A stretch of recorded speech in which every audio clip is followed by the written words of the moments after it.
Folks, Black Star Network is here.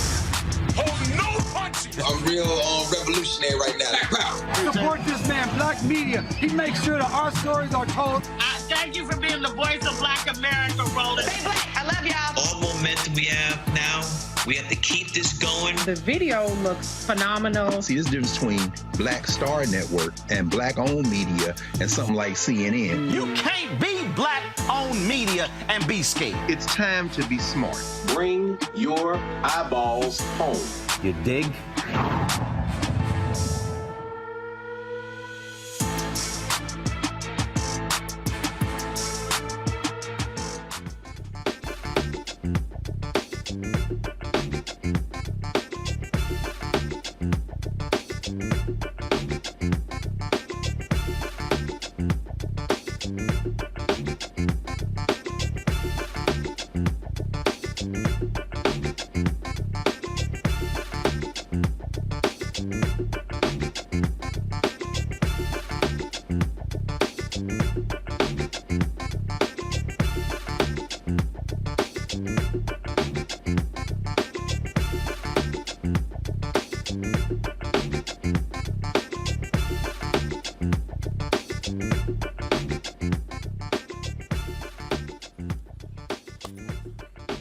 Today is Thursday, September 14, 2023. Coming up on Roland Martin Unfiltered, streaming live on the Black Star Network, live from the House of Hope in Chicago, where we are getting ready for the McDonald's Inspiration Gospel Tour, kicking off tomorrow night right here in Chicago. We have more details for you about that later in today's show. In Georgia, the family of a 62-year-old black man who was tased by cops finally get to see the video. They are shocked by this. We'll be joined by the family attorney as well as the family right here on Roland Martin Unfiltered to talk about this disturbing case. Also, Vice President Kamala Harris kicks off her 7-campus tour, the Fight for Our Freedoms tour. Her first stop is at Hampton University. We'll show you what took place today in Hampton, where she got a raucous response from the students there.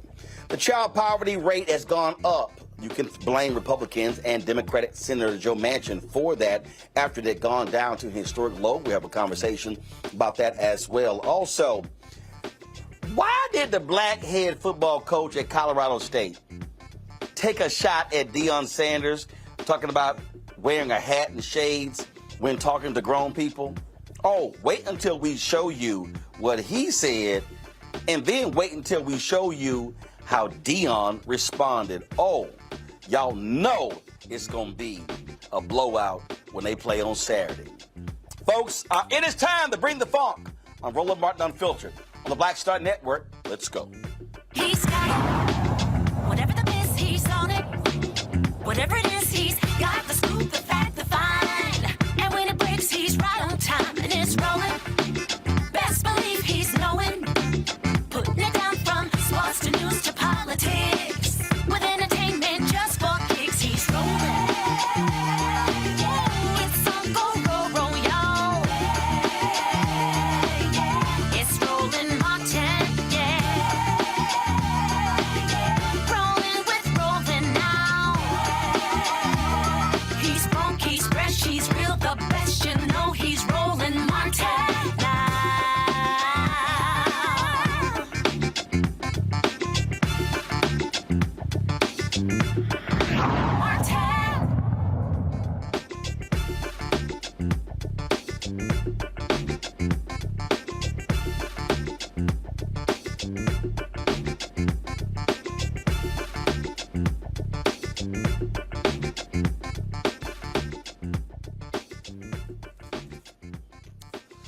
Folks, today in Atlanta, the family of a 62-year-old black man who was tased and died as a result, they got to see that video, and they are not happy at all, and they say the officer involved must be arrested. Johnny Hollman Sr., he was involved in a minor traffic accident, folks. Now, it's not clear why things escalated. Now, remember, we discussed this before. Johnny was the one who called the cops. When the family arrived at the scene, they saw their father lying motionless on the ground with paramedics performing CPR after he was tased by a police officer. The unnamed officer is on leave as the Georgia Bureau of Investigation looks into this case. Bodycam footage has not been released publicly, but the family, they have now been able to see the video. Family attorney Mawali Mel Davis and Johnny Hollman's daughter, Arnitra Hollman, join me right now from Atlanta. Glad to have both of you, unfortunately, under these circumstances. Sorry, Arnitra, for the loss of your father. Mawali, what does the body cam video show? How long is the video? And because y'all got an opportunity to actually see it today, correct?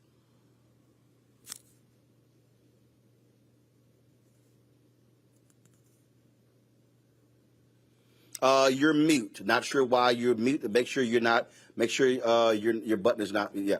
We saw a 5-minute segment. Now we got you. Go ahead. I appreciate it, Roland. We saw a 5-minute segment of it. That was it. But that 5 minutes was very telling.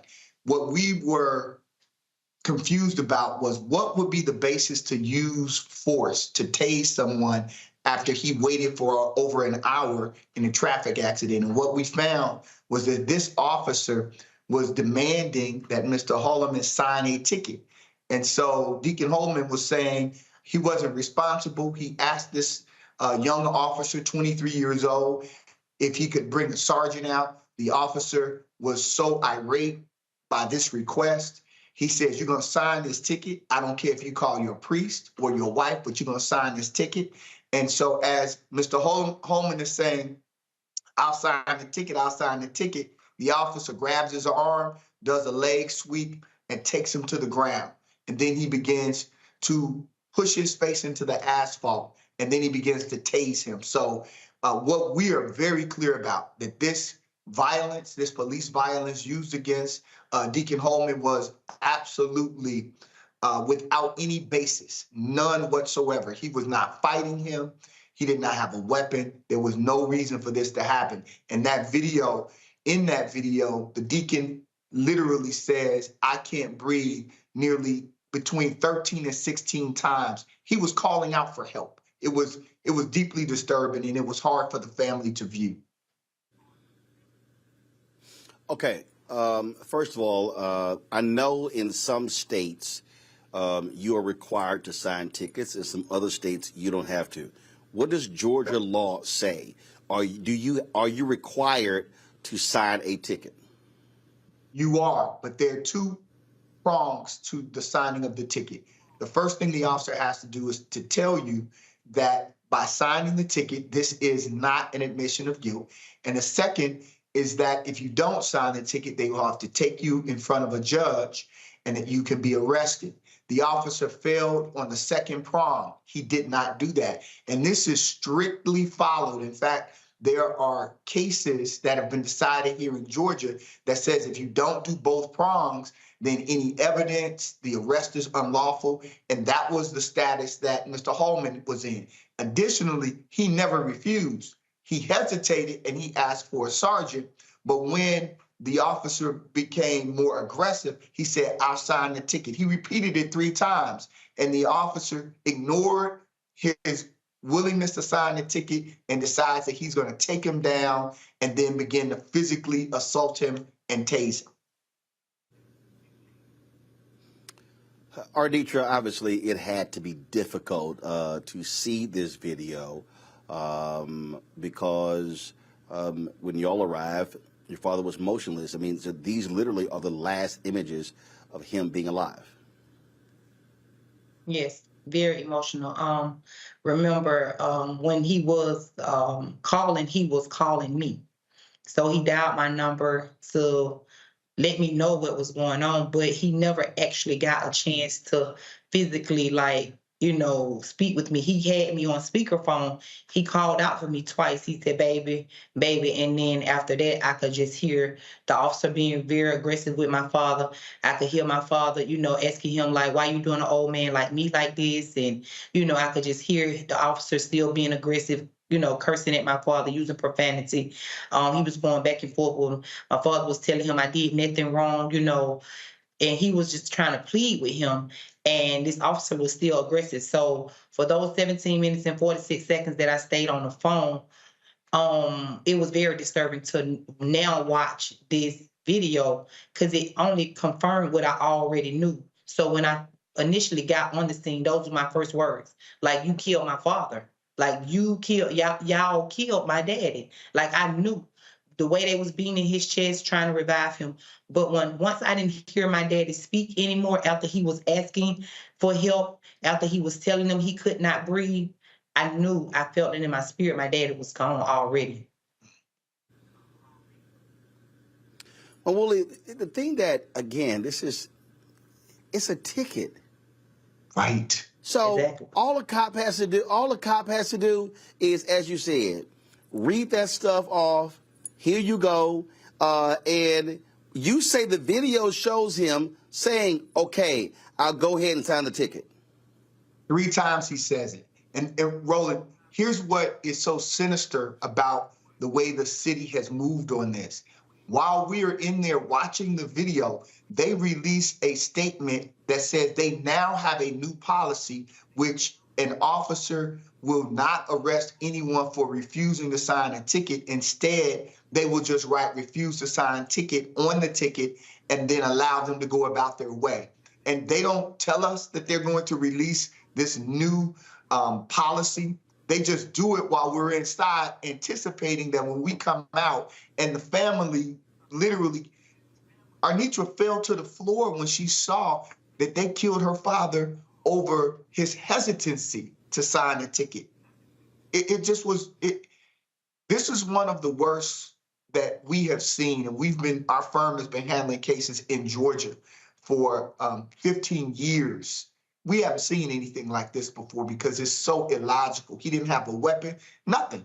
It's just, he was asking questions, and the officer, and the way he talked to him, it was just so outside of what you would expect from a young Black man to speak to an elder. He told him, lower your voice. Why are you yelling? I mean, just talk. So you're saying the officer involved here was a young African American?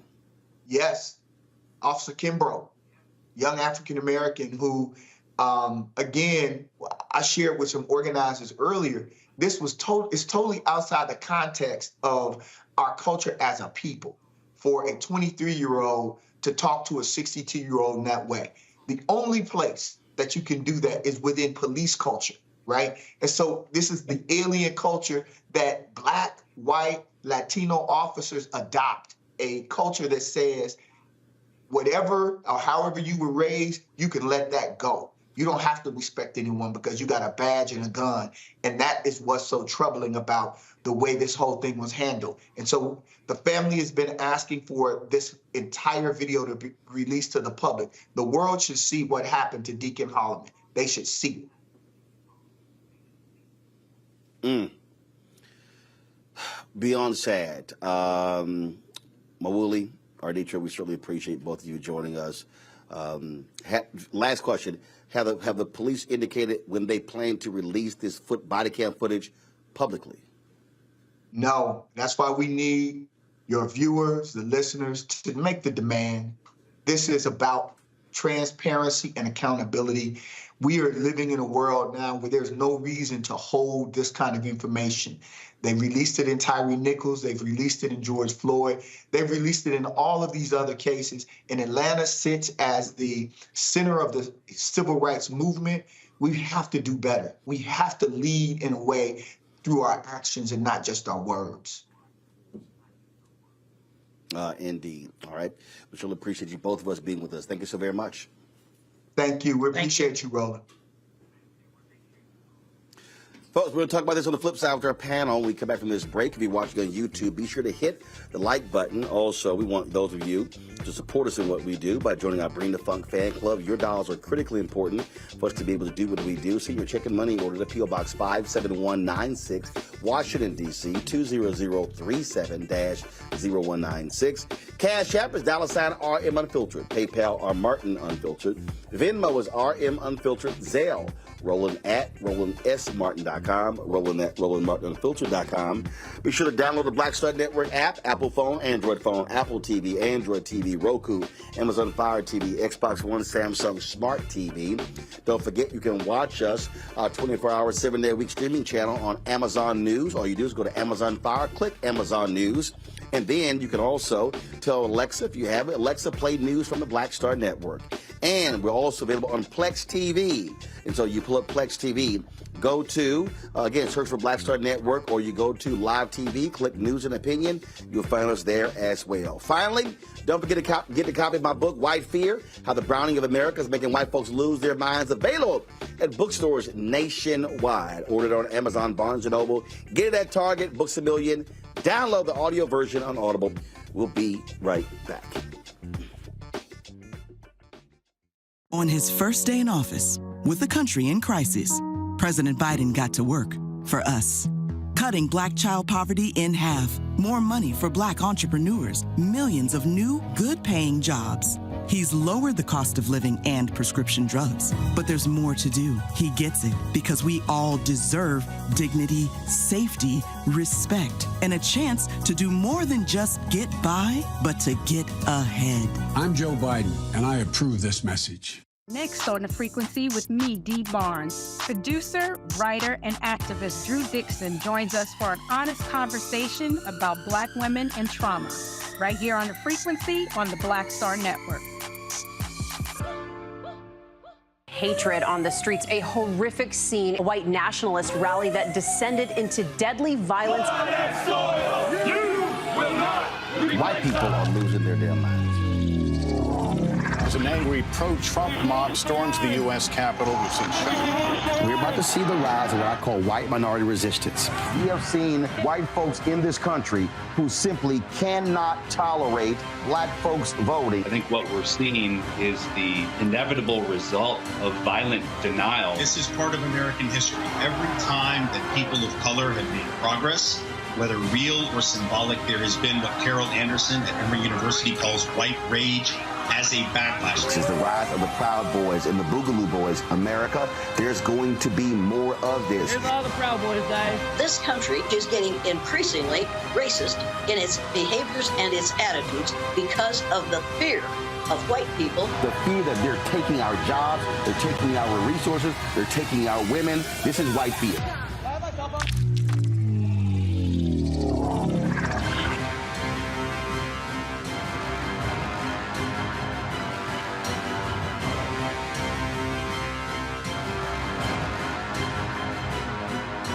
Hello, I'm Paula J. Parker. Truly proud on the Proud Family. I am Tommy Davidson. I play Oscar on Proud Family, Louder and Proud. Hi, I'm Jo Marie Payton, voice of Sugar Mama on Disney's Louder and Prouder, Disney Plus. And I'm with Roland Martin on Unfiltered.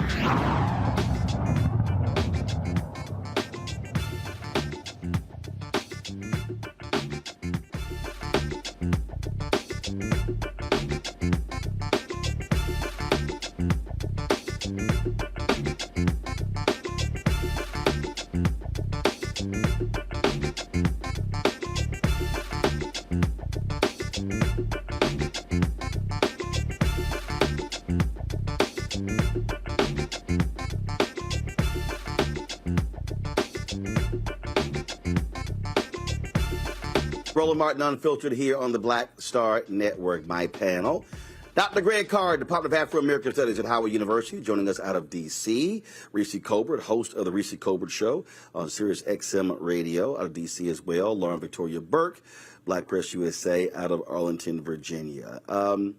Again and again and again and again and again and again, Reese, black man ends up dead due to a traffic stop, a basic traffic stop. It doesn't matter if the cop is black, doesn't matter if the cop is white, it doesn't matter. These things continue. And this is a case where Hollman gets in a car accident. He calls the cops. And now, based upon what we heard from the attorney and his daughter, the arrogant cop gets mad and you gonna sign this ticket? You talking to an old black man, bruh. I don't care if you're talking to a young black man. If somebody's ranting and screaming, this is all the cop has to say. Are you done? Right. When you're done, simply sign this ticket and you can go on about your day and you get in the car. But no, what these cops do is they do not de-escalate. They choose to escalate because what they know is they have a gun and a badge and a taser and they can act with impunity. Mm-hmm. Absolutely. I mean, it's a lynching. That's what it is. You know, when you sit up there and you get involved in a minor traffic accident, it wasn't like this man was in a high-speed chase going through multiple cities and had 100 cops on his tail. Like, it was a minor traffic accident, and it escalated to the point of being murdered by this police officer. And, you know, just the fact that it's a black person just makes it that much more heinous. I know some people seem to think that we only care when a white person kills a black person or a white cop kills a black person. But if you're a black cop out there killing people, your ass need to go to jail too. Ain't nobody having no sympathy for you or no kind of, you know, leeway for you. But it's really just disgusting. And I know that the city of Atlanta changed their practices so that the officer just has to refuse to sign afterwards. But why do you have to anticipate every single possible way that these cops can turn a simple interaction into a murderous situation by policy? Because these people are out here acting with impunity and they're bored and they feel like, I don't have shit to do, better to do right now. I'm not solving crime. I'm not solving carjackings. I'm not solving anything that's actually going wrong in society. I'm just gonna mess with this, you know, this deacon of a church. And so I'm appalled by what happened. I was trying to see what kind of disciplinary action was taken against him. But I do agree with your guest who said that Atlanta really is at the forefront of the civil rights movement when you're talking about criminal justice because of what's happening with people being, you know, dying in prisons, getting killed in prisons, and with the police down there. Something absolutely needs to be done about the Atlanta PD. You know, Lauren, I guess what angers me, what drives me crazy is that we've done so many of these stories. I mean, so many of these stories. And it's sort of, it's when I think about this, I think about when I see a story of a young brother, dudes bump into each other and words escalate, somebody gets shot and killed. And you sit here and you go, innocent life taken, and it makes no sense. In fact, you know, I'm here in Chicago, and I remember there was a major basketball player here in Chicago. His name is Ben Wilson. And the thing that's crazy, I saw a 30 for 30 documentary, and different stories that are told. This kid literally was LeBron James before LeBron James. We should be talking about him as a Hall of Famer right now. Altercation takes place. Some say words were exchanged. Others say it was demand for his wallet. Bottom line, brother shot and killed. When I see these stories, so-and-so stepped on my shoe. ends up somebody being viciously beaten, somebody being murdered. You go, really for stepping on your shoe? Yet we see these stories. And I remember when the 20th anniversary of the Million Man March, and they were lining up, the Fruit of Islam was lining up for Minister Farrakhan to come in. And I had a member of the Fruit of Islam who got my face, told us we need to cross this wall, and got like literally up my face and said, if you don't do what I say, I'm going to break you in half. Mm-hmm. This is literally how I responded. Now, I could have started yelling, cussing. I could have. But what the brother didn't realize is, dude, I'm actually helping you out right now. Because if I call Mustafa Farrakhan, or call Minister Farrakhan, you're going to have a problem. Now, how I handle it was how I was supposed to handle it. I'm not about to sit here and get into no argument and no yelling. Because first of all, dude, you're wrong. And the minister will tell you in a heartbeat you're wrong. But again, I de-escalated. I could have responded with all of that energy. Right. I ain't wasting my time. And this is what I'm trying to also, when I tell young brothers, don't respond to nonsense with heightened energy, because then all you're going to do is tick somebody else, and now this thing goes. That's the problem I have with so many of these cops. They refuse to de-escalate. They refuse to bring it down. They refuse to sit here and say, and go quiet and say, sir, let me know when you're done. What do you mean when I'm done? Let me know when you're done being emotional. Then I'm going to calmly explain to you what you have to do for this ticket. Then you can go on about your day. That's all the cop has to do. But they know they don't have to do that because the law protects them. Well, yes, Roland, you're right. In this situation, though, I think one of the key facts here is a 23-year-old cop. And I'm telling you right now, as somebody who's been stopped, I do a lot of driving. I really enjoy driving. And even though I grew up in New York, the other half of my family's in Virginia, so I've had to spend a lot of my life going up and down 95. I've been stopped in Nebraska. I've been stopped in Virginia several times. I've been stopped in Washington, D.C. The last time I got stopped, actually, was in Arlington, Virginia. Young cop. There's nothing that makes me more nervous when I get stopped than to look into my rearview mirror and see a young cop. The last time I was stopped, same exact situation. I had to sign the ticket. I did a slow roll through a stop sign I was actually on my way to William T. Newman's retirement ceremony, the husband of Sheila Johnson, and in Arlington. And cop was perfectly polite. Everything was great. I did have to sign the ticket. He did say signing the thing was not an admission of guilt. But to your point, I do think that there's a problem in this country with regard to the qualifications for police officers. This is somebody who can take away your liberty, take away your life, take away your freedom in an instant. And during the break, I texted my boyfriend, who's a federal police officer. This is for federal police. You can be 21 years old and be a federal police officer. Starting salary is $77,000. That scares me. I thought it was a little higher than that. I have seen jurisdictions where the requirement for police was 2 years of college required or 2 years of military required. There probably should be an age requirement because people who are young, who have very limited life experience, do not do what you just said, Roland, which is think about what you're doing, think about the scope of the inaneness and sort of the routineness of writing a ticket. Most of these cops do have to go through some field training, FTO training, which is basically you're paired with a senior cop for a period of time. But this is stupidity. A 23-year-old cop, that right there is the answer to this happening. And we cannot get into this cycle, in my view, when we see tapes like the Eric Garner situation or George Floyd or know stories like Breonna Taylor. We cannot get used to this. This idea that people should just be dying on routine traffic stops. He called the police for an accident, which is a non-confrontational problem.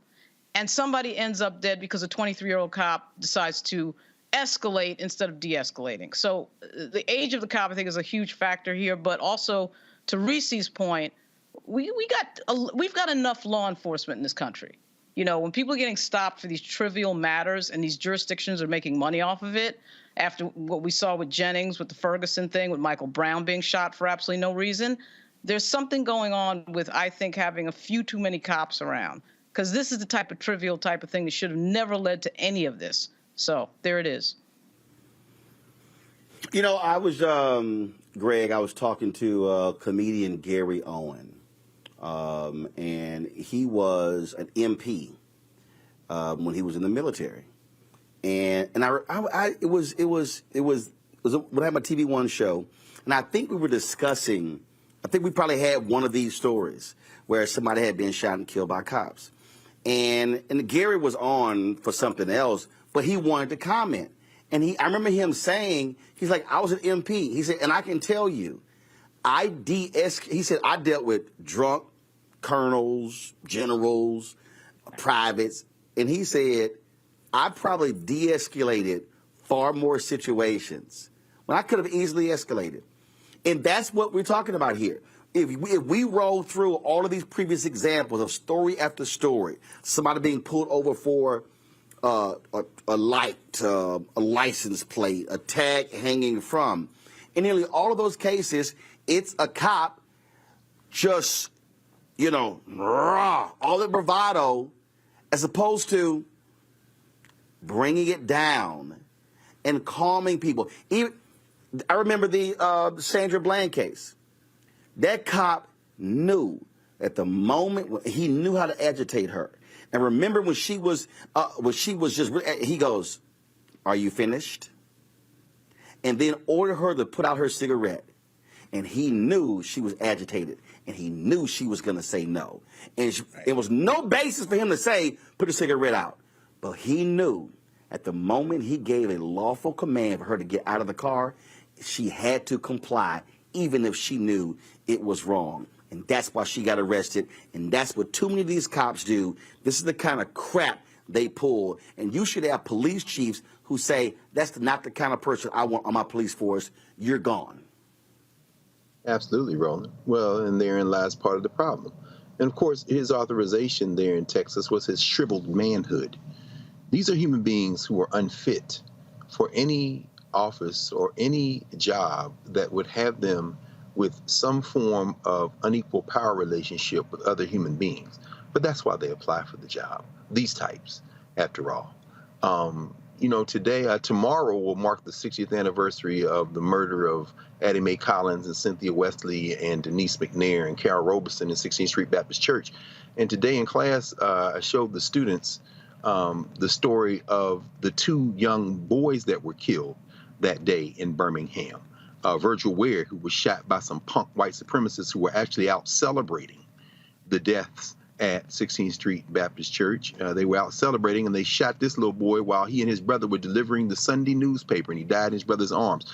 But the one I want to focus on momentarily is 16-year-old Johnny Robinson, who was shot in the back by a punk-ass cop in Birmingham. Nobody ever went to jail for the murders of Ware and Robinson. But I bring that up because that was 1963 in Birmingham with a full-blooded racist police force. Atlanta, like Memphis, in contrast, is now run by black people.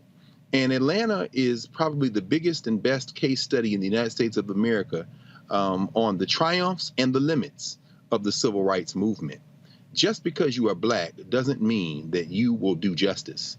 And as Mildly Davis, one of our best attorneys, a brother who I've known for a very long time, who's always out there freedom fighting, said today, this is a culture of impunity. Once you don that blue uniform, you're no longer black. You're part of the blue gang, the blue clan. In the case of Karan Kimbrough, the 23-year-old cop, a graduate of Alabama Agricultural and Mechanical University, by the way, so he has a college degree. In the case of Karan Kimbrough, his huskiness was born with the cop courage of his badge and his uniform.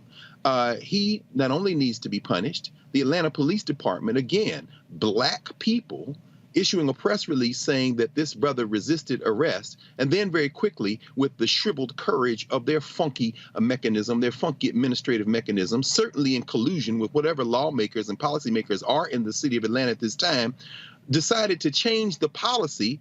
And of course, I'm sure that Malley's going to have a field day with that as almost like an admission of guilt. Now you can just sign for the ticket. Well, let's tell you something, you retrobates. Let's tell you something, you people who think that you can hide behind your skin color in a city that shows you the limits of civil rights movements. Once you have donned the office of police, you have become an open enemy of our people.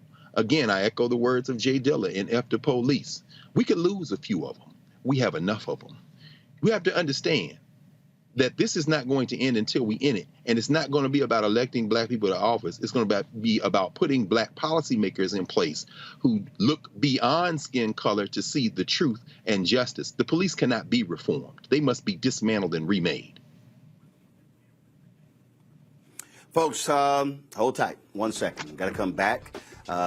We'll talk about Alabama, how white Republicans there continue to deny black folks voters, and they are hoping and praying that one hardcore right-wing Supreme Court justice going to allow their case to go back before the Supreme Court. Elie Mystal joins us next to tell us exactly who that is and how black folks, we have not won.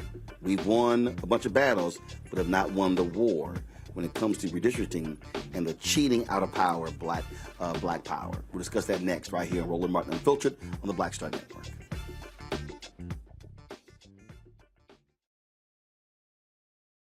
On the next Get Wealthy with me, Deborah Owens, America's Wealth Coach, are you working hard and yet your performance doesn't reflect your paycheck?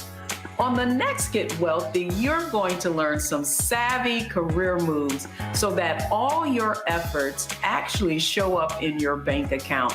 Joining us is the founder of a career network, and she's going to share the 3 R's of accelerating your financial growth. Here's a tip as well.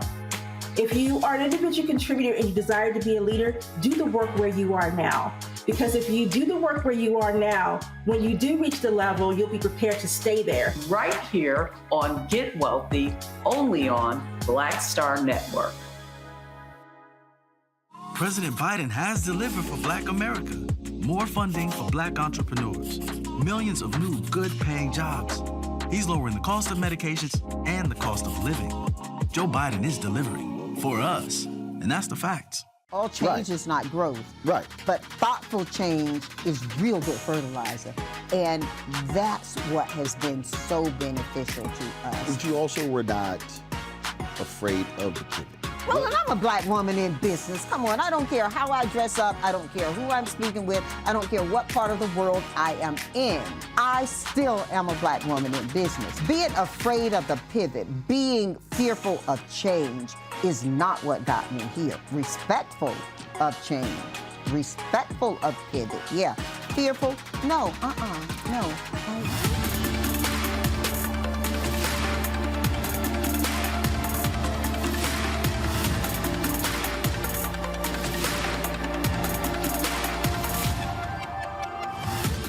Hey, what's up? It's Sammy Roman. Hey, it's John Murray, the executive producer of the new Sherry Shepherd Talk Show. It's me, Sherry Shepherd, and you know what you're watching, Roland Martin Unfiltered.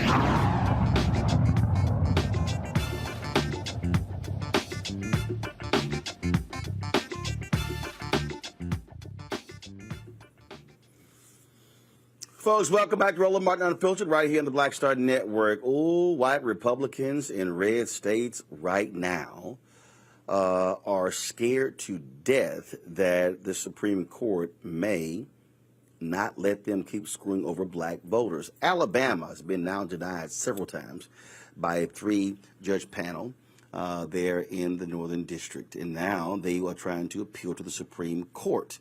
If the Supreme Court does not hear their appeal, then they're going to have to abide by a special master with redraw the lines. The special master has until September 25th to redraw these lines.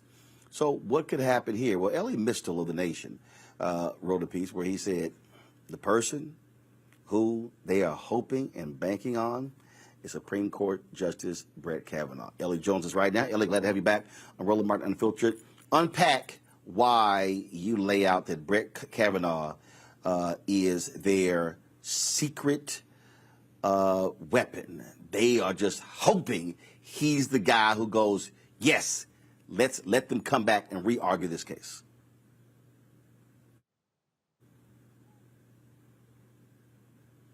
Elie, I think, Elie, you're on mute. Elie, you're on mute. Elie has muted himself. That was a kid-level situation. Sorry. Anyway, there you go. To understand how Brett Kavanaugh plays a role here, we have to back up for a second and remember how we got here in the first place. Alabama issued racist maps after the 2020 census. Alabama has 7 congressional districts. Alabama is 26% black. 2 divided by 7 equals 28%. There should be 2 majority-minority districts in Alabama. Alabama produced maps that only resulted in 1. All right, so they were sued by the NAACP and others. It went all the way to the Supreme Court. In a surprising 5-4 decision, John Roberts and Brett Kavanaugh joined the liberals in saying that the Alabama maps were an unconstitutional racial gerrymander and they had to redraw the maps. So Alabama takes that decision and is like, yeah, screw you. We're not gonna do what you say. Instead of redrawing the maps to make 2 majority-minority districts, they take 1 district that was 30% black, they make it 40% black. You're still not going to elect a black congressperson in that district, and sends it back and says, we're done. They are sued again, as you pointed out, a 217-page scathing decision from a unanimous 3-judge panel ruled that Alabama was again in violation of the Constitution and the Supreme Court and appointed the special master to redraw their maps, but they're appealing to the Supreme Court again. And this time they're using an argument specifically asked for by Brett Kavanaugh. Because when Kavanaugh joined Roberts and the liberals in the Alabama case the first time, he explicitly said, hey, maybe the Voting Rights Act has outlived its usefulness. The exact quote from the decision is, the Voting Rights Act cannot be extended indefinitely into the future. But, Kavanaugh said, nobody in this case made that argument, so what can I do? I don't know. Well, obviously, Alabama took that as an invitation to come back to the Supreme Court over the Supreme Court's order and make specifically the argument that Brett Kavanaugh asked for, and that's what they're doing now. In addition to redrawing their maps so that they are still racist, Alabama is now arguing that the reason why they're allowed to be racist is that the Voting Rights Act has outlived its usefulness and should not be, quote, extended indefinitely into the future. And so it is that argument that Brett Kavanaugh himself asked for that Alabama is now back at the Supreme Court making. And if Kavanaugh flips his votes, like I said, initially it was 5-4. I'm actually not worried about Roberts on this particular case. Not because I trust Roberts, but John Roberts doesn't like it when states defy his orders, right? He gets a little like tight in his britches when that happens. So I'm not worried about Roberts changing his vote. But Kavanaugh, if he changes his vote, then we go 5-4 the other way. And then not only is Alabama allowed to racistly redraw its maps, but we're also staring at a situation where Kavanaugh and the other 4 conservatives who are always against it could rule that the Voting Rights Act is too old to be of use anymore because, according to the white conservatives, we have defeated racism. And then that becomes a trickle-down effect because it then goes from Alabama to the Louisiana case, to the Florida case, to the cases happening right now in Georgia. And to your point there, and this is what the Supreme Court justices, these right-wingers do. They literally, to your point, he brings it up, they literally give direction to these folks as a way to go, yeah, do this and bring it back to me. Oh yeah, this is transactional of the nth degree, right? This is a drug dealer saying like, I don't know nothing about no pandemic, but if you want some, maybe you should go to the van down in the alley, right? That's how subtle this is, which is to say, it ain't subtle at all what Kavanaugh is doing. He's shopping for cases. He's shopping for specific legal arguments. And as you say, I thought in real time in June when Kavanaugh wrote this opinion, I was like, the next thing that's going to happen is that Louisiana or Texas or Florida makes this argument to Kavanaugh to redraw its maps. I just thought that was going to happen after the next census, right? I didn't think that Alabama would come back immediately in defiance of the Supreme Court order. But this is what Brett Kavanaugh asked for, and Alabama is handing it to him on a plate. The only hope here is that Kavanaugh is kind of embarrassed by himself. And, you know, based on his history, I don't know that that man is capable of feeling shame. But if he is, this stinks to high heaven. It stinks to have a case where the plaintiffs just lost in front of your court to come back with the same case with this, you know, random argument that you made, pining for a different case in the future. So that's the hope here. But yeah, as you say, it's going to trickle down. If Kavanaugh flips his vote, it's going to trickle down throughout the old Confederacy, because the southern states have never really accepted the idea that they lost the Civil War. And for some of your listeners who, because I know I'll speak for me, as a Northeastern elitist liberal, I speak to a lot of Black people in my socioeconomic, social circle who don't always understand that most Black people still live in the states where our ancestors were enslaved. The blackest state in the country is Mississippi. Alabama is the 5th blackest state in the country based on population. We still live in the South. And the South, the reason why the South remains ruby red, as opposed to having the influence of those, you know, large percentages of Black and brown voters, is because of this kind of racial gerrymandering, right? There are 2 reasons. One, white people in the South stick together. I mean, like they're hanging on for dear life. And 2, when they stick together and they take control of state legislatures, they gerrymander away the political power of their Black citizens that are still living there. And the thing that really just, I think, jumps out at me when you see what's at play here, and that is Leonard Leo and the Republicans. And I keep trying to explain to people, these people are playing for keeps. They know and understand the power of judges. And normally you talked about Roberts, but normally no federal judge and normally no other federal judges like it when somebody defies a decision that went through the appeals court, that went all the way to the Supreme Court. Supreme Court kicks it back down, and Alabama still goes, the hell with that. We don't care. We're going to sit here and try to get a second bite at the apple. And so I would hope a Brett Kavanaugh and these other justices would go, no. Y'all not going to sit here and then just defy a federal court. But they don't care about that, Elie. They care about power. And they understand power. They understand playing for keeps. And that is what people need to understand, what the right is all about. The Supreme Court, the courts in general, and the Supreme Court especially, is a political institution that makes decisions based on their preferred political outcomes. So when you hear people say, some people like the President of the United States say that they don't want to politicize the Supreme Court, news alert, that done already happened, all right? That horse has left the barn and is galloping away, okay? The Supreme Court is... First of all, let's be real clear.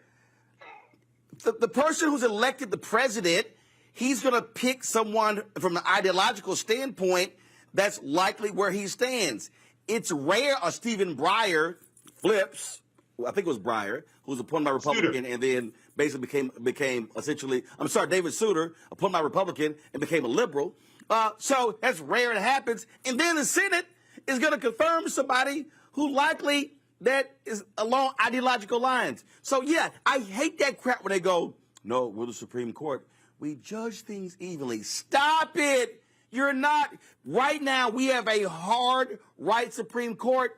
And let's be clear. If anything happened to Alito and Clarence Thomas and Biden got to pick, the court's going to flip 5-4 to liberals.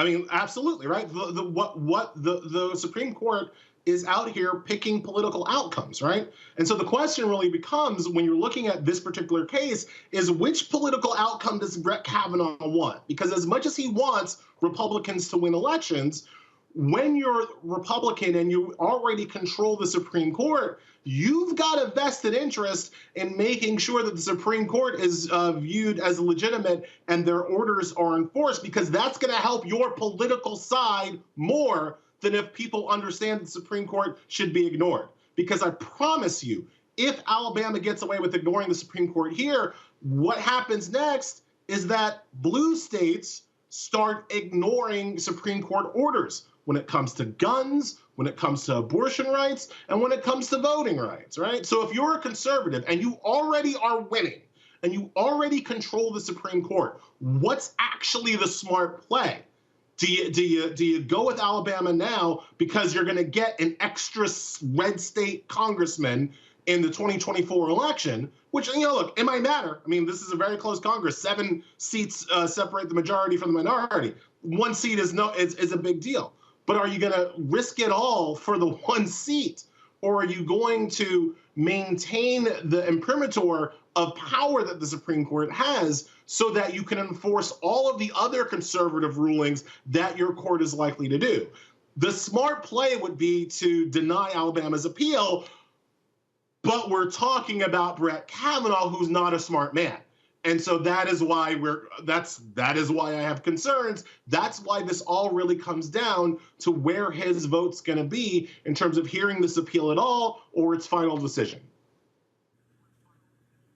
And of course, we know doggone well that we have 2 Supreme Court justices who are very much bought and paid for, especially one, Uncle Clarence, because all you got to do is throw him, a couple of bottles of beer and a free trip on a plane, and you got his vote. Oh, you know how that goes. Elie Mystal, corruption is embarrassing. And again, if the Supreme Court was smart, they would be looking to stamp this out, because this corruption decreases the legitimacy of their own conservative victories. So it's amazing to me that Roberts hasn't done anything to try to stop the graft in his own courthouse. And they are grifters. Elie Mystal, I appreciate it, man. Thanks a lot. Thanks a lot for having me. Folks, going to a break. We'll continue this conversation when we come back right here on Roland Martin on the Black Star Network. Roland Martin Unfiltered on the Black Star Network. Folks, we are broadcasting live from the House of Hope in Chicago. Tomorrow, right here, McDonald's is kicking off their multiple city gospel tour. It's happening here in Chicago, the House of Hope. You see it right there, of course. You can get free tickets, folks. Free tickets. All you got to do is go to blackandpositivelygolden.com, blackandpositivelygolden.com for the Inspiration Celebration Gospel Tour, the cross-culture experience. We've been here doing various interviews with all of the entertainers involved with this, and so looking forward to sharing those with you. And so, again, if you're in Chicago, we would love to see you. I'm going to broadcast the show from here live tomorrow. We'd love to see y'all come on out and holler at a brother. Folks, don't forget to also, please, if you're watching on YouTube, hit the like button. And also, join our Bring the Funk fan club. Our goal is to get 20,000 of our fans, 20,000 of our fans. I would love to have 200,000 of our fans contributing $50 each every single year. Boy, that'll be a huge windfall for what we do. That's about $10 million. Man, that'll really allow us to grow. But the goal is to get 20,000 fans contributing on average $50 each. That's $4.19 a month, 13 cents a day. A lot of people can't give that. We appreciate all they give, but the people who also give more, that's what we ask on average, $50. So you consider checking money order to P.O. Box 57196, Washington, D.C., 20037-0196. Cash App is $RM Unfiltered. PayPal are Martin Unfiltered. Venmo is RM Unfiltered. Zelle is RolandSMartin.com, RolandMartinUnfiltered.com. And let me shout out Dr. C, Noah Stevens, Lawrence Scott, let's see here, Kareem Brooks, Daryl Johnson, Love Logic, Herman Fluid, Charles Slocum, Sealbon Hatchett, Narice Cox, Debbie Stevens, William McKinnon, Toledo Arilla, Tiffany Tolder, Leonard Franklin Jr., Crystal Handy, Robin Freeman, James W. Davis Jr., Reginald Borders, Ilana Carroll, Stella Burdett, T.O.W., Michael Milliner, Alicia Lindsay, Cheryl Akani, Dre, Diamond, Sup Ahai, Nurse Linda White, Sel, Richard McGregory, as well. So I want to thank all of them for contributing to our Bring the Funk fan club. Folks, I'll see you in a moment after this break. Back in a moment. Next on The Black Tape with me, Greg Carr.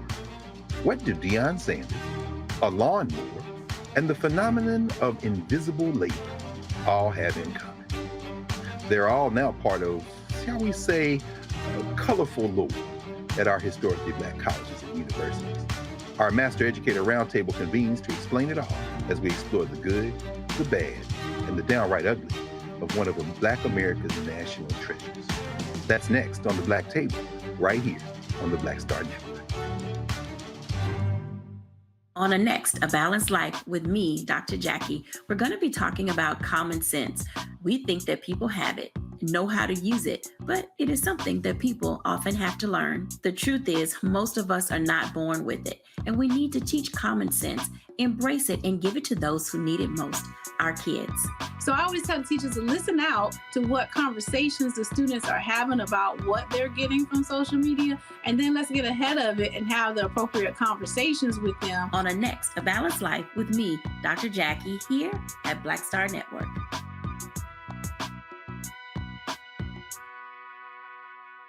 When you talk about blackness and what happens in black culture, we're about covering these things that matter to us, speaking to our issues and concerns. This is a genuine people-powered movement. There's a lot of stuff that we're not getting. You get it, and you spread the word. We wish to plead our own cause.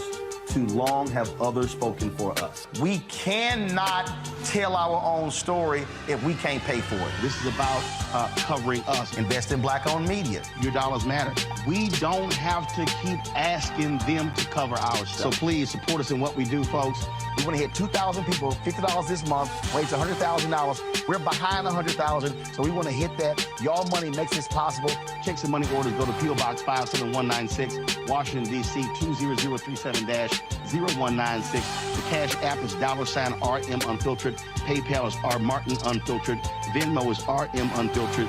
Zelle is Roland@RolandSMartin.com.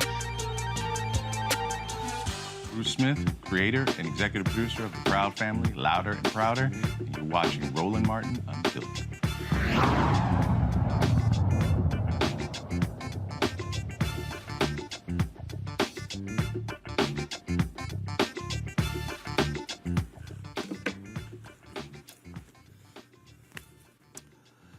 All right, folks, welcome back to Roland Martin Unfiltered. Greg, I'll start with you. When we talk about this Supreme Court and what's happening in Alabama, again, these white Republicans, they do not want to see black people empowered.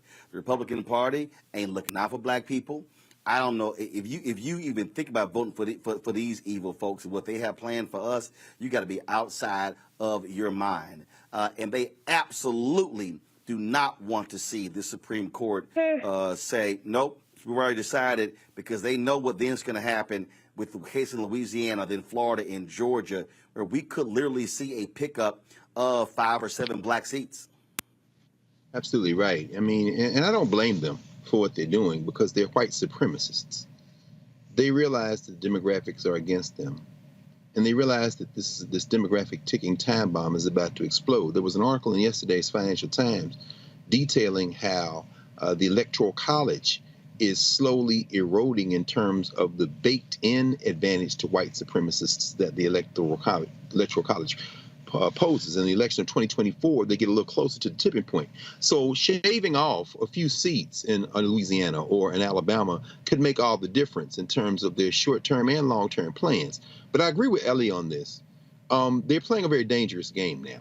You see, what Brett Kavanaugh absolutely, as Elie said, signaled to these white supremacists in Atlanta that he was open to an argument that really isn't an argument. The only thing where I would make diverge from Elie, and if he were here, I think we would probably agree on this. I think he probably would agree he may have chosen the wrong word, is that Kavanaugh made an argument. He did not make an argument. What he said was that basically this race-based solution process that the Voting Rights Act represents has to end sometimes. Now, we all remember the vague allusion to Sandra Day O'Connor in the Grutter case in affirmative action, which was used or gestured toward by saying, well, you know, maybe in the next 25 years, affirmative action can end. But that wasn't used as the rationale for overturning affirmative action. In this case, Brett Kavanaugh, if he were to say, I'm going to side with the white supremacists in Alabama because because the Voting Rights Act has outlived its usefulness, that would destroy even the pretense of any form of process and statutory interpretation. And what he would do is undermine, finally, the legitimacy of the court in a way where it could never be put back. Now, those who study the law understand that this has always been an issue. It was an issue with Roger Taney and Dred Scott. It was an issue in Giles versus Alabama and Oliver Wendell Holmes in the 19th century, in early 20th century. It has been an issue all along. But if Brett Kavanaugh does that, you can toss aside law degrees at that point. What you dropped is all pretense that they're using any process of statutory interpretation, and they're just doing whatever the hell they want. And Elie is absolutely right. Once they break it, then now we're talking about something we've never seen in this country, which is basically ignoring the Supreme Court. And if you want to see somebody ignore the Supreme Court and gesture toward that, look at the Indian Removal Act and Andrew Jackson when he said, I understand you can make a decision, Supreme Court, but do you have an army to back it up? This will be uncharted territory. And I, for one, to say go for it. We'll see what happens after that. You know, Lauren, I just keep trying to explain to people, understand it. The Republicans, they know the game that they're playing. They know exactly what they're doing. And they're funding this. They see, I laid this thing out in my book, White Fear, how the brownie of America is making white folks lose their minds. Their whole deal is, if we can lock down the Supreme Court for the next 30 to 50 years, we can sit here and run the table. I mean, bottom line is this here. If Biden and Harris are not reelected, I'm going to tell you right now, Alito and Thomas are both going to retire. Yeah. And they're going to appoint a 42 or 45-year-old federal judge to the Supreme Court, and they're going to sit here and say, booyah. And they're going to say, we got Roberts, Gorsuch, Barrett, whoever that person is. We got those. They know what they're doing. And then they're going to sit here and say, let's hope one of these liberals retire. That's their game plan. And so folks need to understand it. And so when I tell black folks, play around if you want to. Sit this election out if you want to. But I'm telling you, when they start having more decisions that go against black folks, I'm going to sit here and say, hashtag, we tried to tell you. Yeah, when we have these discussions, the only two people I can think about is Hillary Clinton and Robbie Mook. That's it. And the fact that Debbie Dingell and G.K. Butterfield tried to tell their campaign to campaign more in Michigan and North Carolina. And losing that election in 2016, this was the result, these moments, this and the Dobbs decision. I really don't think that any sort of statutory interpretation matters to these people. The only thing that matters is control and having power and being able to control the laws as they want to see it on the conservative side, knowing that they're losing on the demographics and being in control. That's it. And frankly, until the Democratic Party sort of gets to the level where they understand the urgency of the moment and don't think that they can just run an election and act like they know what's going on in places like Michigan and North Carolina as they're running and not listen to the people on the ground, you're going to get this result. And this is the result we've gotten. It doesn't surprise me that, we're in this situation. It wouldn't surprise me that the prophecy that Elie laid out happens, because that sounds exactly like they would do. It sounds exactly like something they would do. And we've already saw that with these decisions that they just handed down. And of course, the one with regard to Dobbs. So why wouldn't they do this? They go all the way and they have no shame in their game. And it shouldn't surprise anybody at this point. Reese?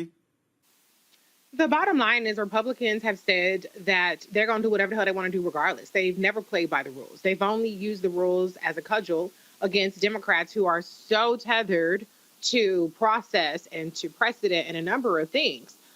The Republican Party is now saying that the Supreme Court is not legitimate.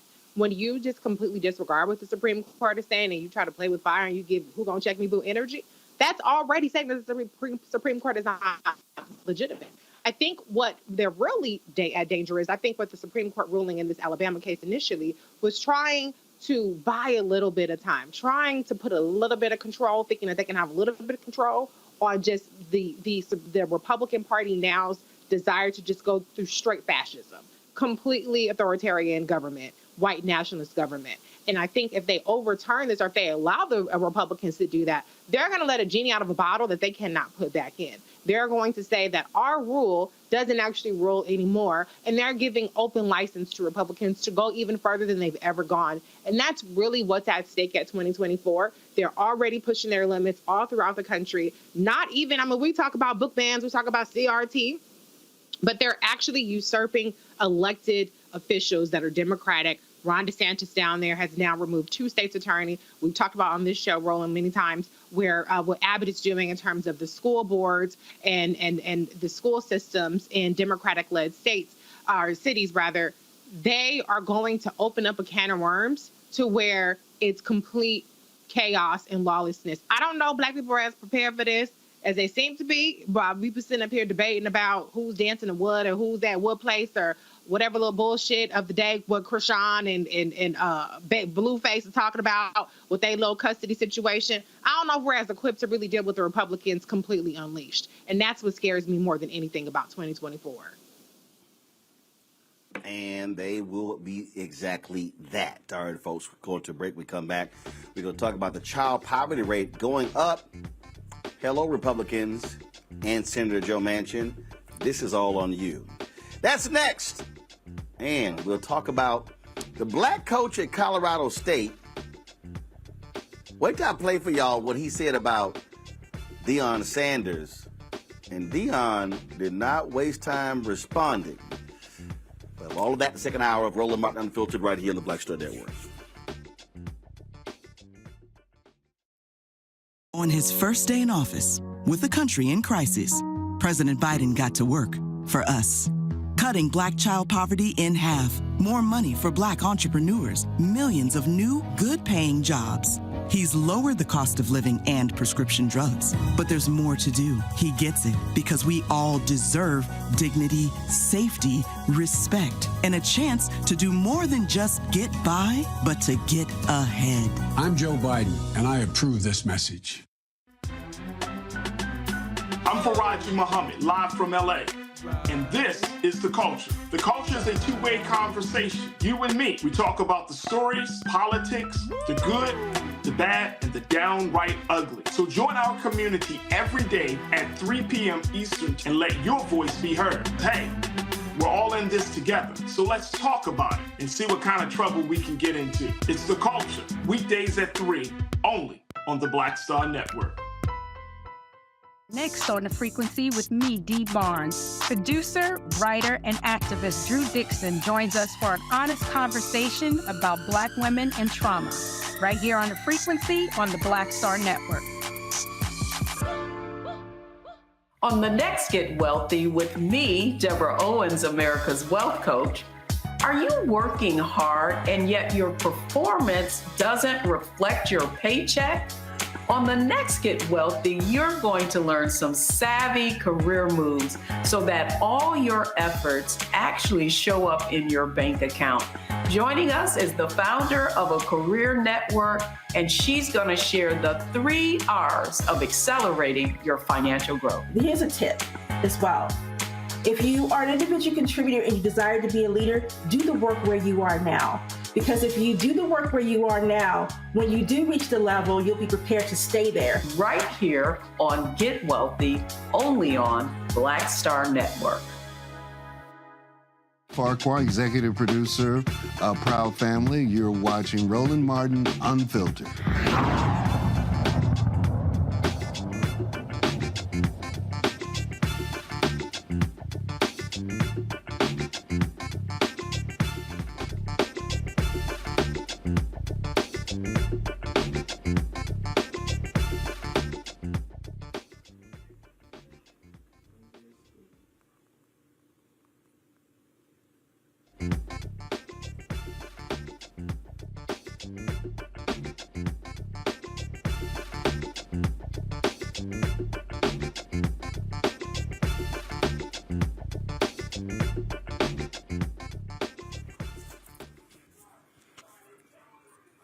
Folks, according to the U.S. Census Bureau, the poverty rate has increased for the first time in 13 years.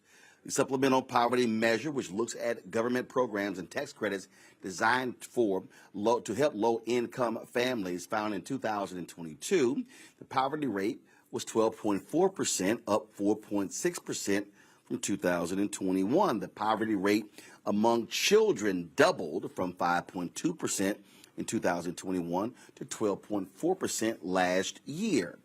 Why did the poverty rate grow up? Well, expiration of pandemic programs, stimulus payments, and congressional members who voted against the child tax credit. First of all, let me correct that. My folks wrote that. No, not Congress members who voted against the child tax credit. Republicans and Senator Joe Manchin, who did not support the extension of the child tax credit. Joining me now from D.C. is Lily Roberts, Managing Director of Inclusive Growth for the Center for American Progress. Lily, this is real simple. And I say this all the time. Republicans love talking about how they're pro-life, and they're pro-life. When you vote against a program for child poverty, you're not pro-life.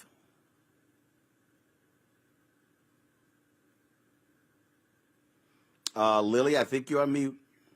Lily, I think you're on mute. How about this? This is supposed to be a thing today. Every guest we've had today has been muted first. All right, Lily, there we go, Lily. We got you. Oh, we got you. Go ahead. Sorry about that. You know, and it's such a tough situation to see the poverty rate increasing, particularly among children, because it wasn't necessary. It's not like we had an economic crisis in 2022 that threw off the whole economy the way that we've seen in past years or past decades. The increase to child poverty this time is a policy choice that we made. Republicans, and as you mentioned, one senator who's a Democrat, stood in the way of incredible progress that we had made in 2021 in getting closer to eliminating child poverty. It's a policy choice that's being made by the Republican Party. They're not pro-family. If they were pro-family, they would be supporting poor children. And so, remind people again why they were so adamant against the child tax credit. Well, there are a couple cynical reasons. Kids don't vote, so, you know, if you're not catering to kids. But I think that there's also a real misconception about why people are in poverty in this country. We heard a lot of fear-mongering and racism and misogyny and all kinds of awful rhetoric around when this discussion was happening last year. People were saying things like, oh, families spend their child tax credit on drugs. That was absolutely not the case.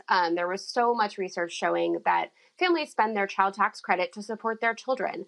There were stories all day this week about, as we've seen the child poverty rate now go up, there have been discussions of what people spent their child tax credit on, and it was food and it was necessities. There was a story this morning out about a family who, for the first time, they were able to send their kids to rec league sports, and they did Little League for 1 year because they weren't as cash strapped as they had been. We know that families needed this money, and they spent it to get closer to being in the middle class and to feeling that economic stability. Well, and right, if I recall correctly, Manchin was going, oh, I've been told that they're going to be using this for drugs. No basis, no facts, no nothing. And what's nuts to me, this dude literally comes from one of the brokest states in the country. Absolutely. And it's such a short-sighted thing to fixate on, because we know that people spent their money in their communities. It supports a broader economic growth, right? Like if you're West Virginia, you want families who are poor to have that money to spend, to support local businesses, to, be stable. It decreases the amount of money that West Virginia had to spend on social services. There are all sorts of macroeconomic reasons to support things like the child tax credit, even if you're not persuaded by the individual circumstances of a family in poverty. Even if you set the moral case aside, programs like the child tax credit are incredibly beneficial for the community and for the economy. All right, Lily Roberts, glad to have you on the show. We sure appreciate it. Thanks a lot. Thanks so much. This to me right here, Greg, is one of those issues where if I'm Biden Harris, I'm pounding these fools for not caring about kids? Well, I mean, yeah, they care more about themselves. I mean, we know that Joe Manchin, as Bernie Sanders called him the other day, a corporate dem, he and Sinema. Joe Manchin is more concerned about maintaining his criminal enterprise of profit skimming and political power in West Virginia. He is a creature of his backward electorate. So this millionaire who, sails up and down the Potomac in his yacht, this millionaire wants to stay in power. So I really don't blame Joe Manchin. He is a creature of his backward state, his backward electorate. He wanted to add work requirements and means testing, this allusion to drugs, of course, being a cover. He's trying to play to the cheap seats in his backward state. Jim Justice, people running against him, he doesn't look like he's going to be returned to the federal legislature. So, Democrats are making noise about perhaps restoring some corporate tax deductions in exchange for some movement on this. But ultimately, what we are facing is a situation where when you see vermin-minded politicians like Joe Manchin, what you're seeing is the result of people not fully participating in the political process. This is a desperate politician attempting to hold on to power. He doesn't give a damn about children or anybody else. He gives a damn about his own pockets and his own ability to stay in the legislature. And so we have to overwhelm them by participating, by organizing, by mobilizing. Absent that, we're going to see a lot more of this. And this is where, Lauren, again, if I'm Biden Harris, I'm like, no. We ain't negotiating a child tax credit. No, we're not about to sit here and hook corporations up with more billions. They made a lot of money in that doggone tax break that Donald Trump gave them. No, it ain't happening. And I will dare say, if y'all want to fight, we're going to fight over children. And we're going to see who cares about the American children, Democrats or Republicans. Force them to have to deal with poor children. And this is where the White House, Biden, y'all need to stop playing around. Meet with Reverend William Barber and poor people who are affected. Bring poor people to the White House.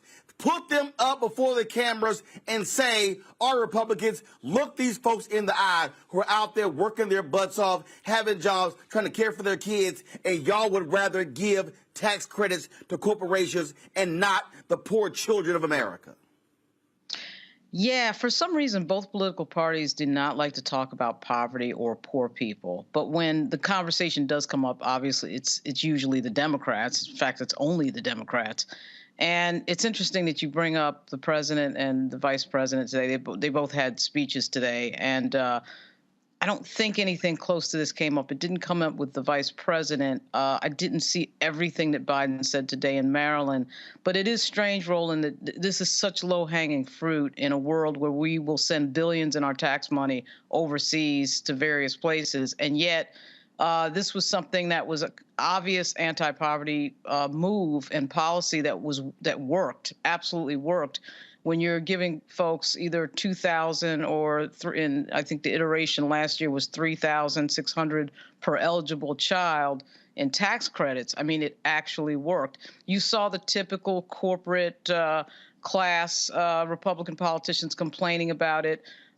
Because quite frankly, I think that there's just a group of politicians in there who just want people to be desperate and poor and working at some corporation for minimum wage that needs people to be desperate and poor to be working at some corporation at minimum wage. And that's just how they view the world. And anytime you get into sort of any deep policy discussion about helping poor people, specifically helping poor people, even in a country that has over 40 million poor people, it's amazing how much of a fight that is. And it's also weird, too, because even the MAGA Republicans, when Donald Trump first started campaigning in 2016, he did have an America First sort of mantra that he went over. One would think that America First meant that the priorities that are our spending of our tax money would mean a focus on people here in the United States. And in fact, it didn't mean that. And in fact, Donald Trump didn't execute any of the things that he talked about when he talked about, quote, America First. But it is really sad to see that, because this policy clearly worked. This idea of means testing that Manchin was talking about, is ridiculous. And every time there's some sort of program that would disproportionately help poor people, the first thing that these Republicans bring up is either the money being stolen or some embezzlement or some sort of need to prove that the money is being spent properly. We don't do that with our Defense Department. We don't do that when it's billions and billions in farm subsidies. But when it comes to poor people, all of a sudden we want means testing. Everything has to be studied. So it's an amazing thing to watch, and it's really sad that the policy was allowed to expire. Again, Reese, I think this is one where Democrats say, okay, y'all want to screw with poor kids? We're going to nail you on it left and right. And Lauren's right. Unfortunately, they don't want to talk about the poor. Every time you hear these campaigns, the middle class, the middle class, the middle class. The reality is this country survives because of the working poor. We know that. We saw it during COVID. Frontline workers, it was the folks working in grocery stores, people driving buses and subways, public transportation, the folk who we always ignored. And I'm sitting here and I'm like, I'm sorry, to me, this is a winner. And this is not, oh my goodness, you're champions of the poor. And then if I'm Biden and Harris, flip it on them. If I'm Biden and Harris, I'm saying, I'm sorry, I thought y'all loved Jesus. I thought y'all loved God. Evangelicals. Why are y'all so quiet on the child tax credit? Use it against them and force them to be on the defense. Yeah, on the one hand, the child tax credit expiring is a large part of a messaging failure, but also 60 million children received this child tax credit benefit. 2.3 million of those children were in poverty. So that's a lot of kids who were not in poverty, with which families were getting thousands of dollars of extra money in tax credits that didn't say shit when it expired.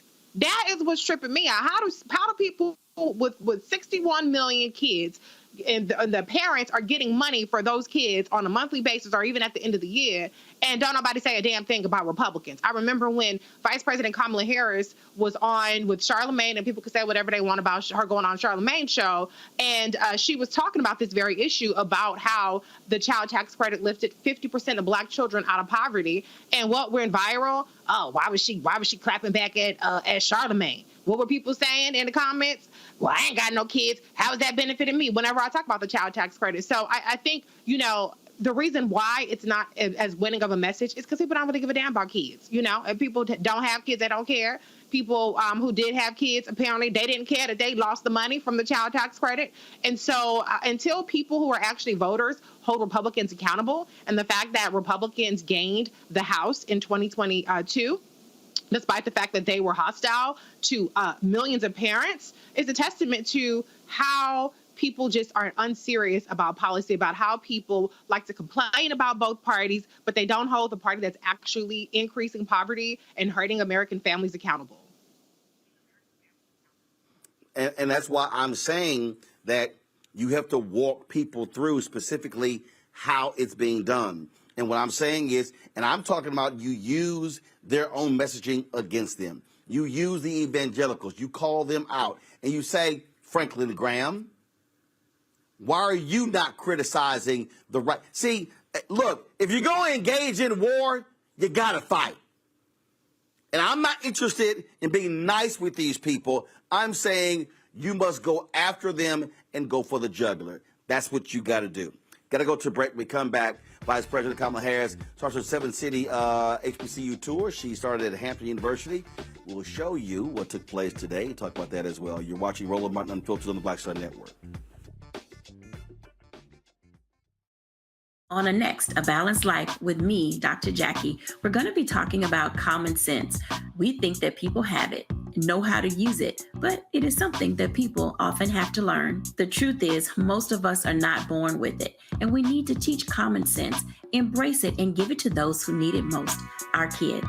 So I always tell teachers to listen out to what conversations the students are having about what they're getting from social media, and then let's get ahead of it and have the appropriate conversations with them. On a next, A Balanced Life with me, Dr. Jackie, here at Black Star Network.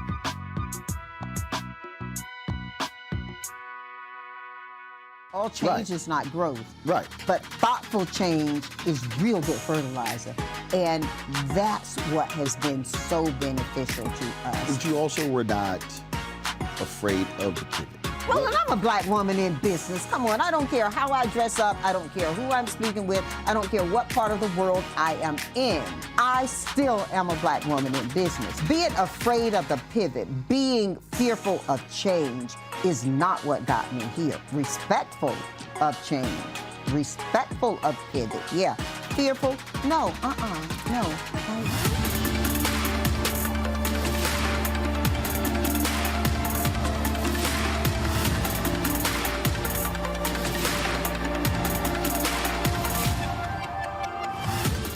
On the next Get Wealthy with me, Deborah Owens, America's Wealth Coach, are you working hard and yet your performance doesn't reflect your paycheck? On the next Get Wealthy, you're going to learn some savvy career moves so that all your efforts actually show up in your bank account. Joining us is the founder of a career network, and she's going to share the 3 R's of accelerating your financial growth. Here's a tip as well. If you are an individual contributor and you desire to be a leader, do the work where you are now. Because if you do the work where you are now, when you do reach the level, you'll be prepared to stay there. Right here on Get Wealthy, only on Black Star Network. My name is Lena Charles, and I'm from Opelousas, Louisiana. Yes, that is Zydeco capital of the world. My name is Margaret Chappelle. I'm from Dallas, Texas, representing the Urban Trivia Game. It's me, Sherry Shepard, and you know what you watch. Roland Martin on Unfiltered.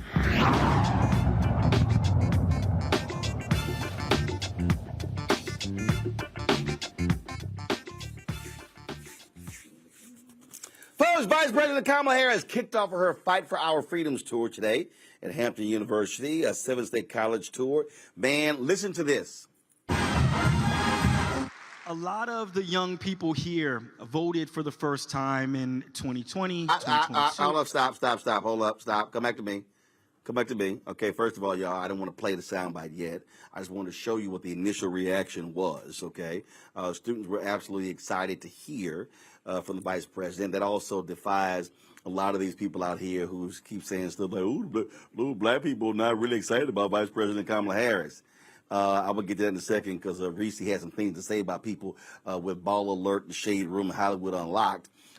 She talked about a number of issues with Terrence J. Here is about a 7-minute portion of that conversation. We also restreamed the whole conversation, but check this out. A lot of the young people here voted for the first time in 2020, 2022. Many of them will vote for the first time in 2024. What did they get for their vote? For those that voted, what did they get from that last election? Well, let's start with this. One of the reasons that I'm on this tour is that I want to emphasize, based on your point, that voting is like putting in your order. You vote saying, these are the things I want from my government, I want from my country, I want from my life and my future. And what concerns me sometimes is that our young leaders will be told that their vote doesn't matter. They will be told by just the forces that, oh, they're unlikely to vote. And I know that's not true. And so part of why I have embarked on this tour is to highlight our young leaders and to be able to do what I can to share a microphone and a stage to highlight the issues that they are leading on and the issues that concern them. So when people voted in 2020, first of all, remember, it was in the height of a pandemic. How many people here voted in 2020? All right. So you voted during the height of a pandemic. You voted in a historic time where there was extraordinary loss in our country, extraordinary loss of life. Black folks in America, 1 in 4 knew someone who actually passed away because of COVID. You voted at a time where people were losing their jobs, losing a sense of normalcy. And in spite of all of that, in spite of the fact that people were literally being told to isolate themselves, You all got out and voted because you believed in yourself, the power of your voice through your vote, and the fact that you could actually have an impact. And what ended up happening in 2020, Terrence, record turnout of voters across the board, but record turnout of young voters. And it is because you voted that Joe Biden is president and I'm vice president of the United States.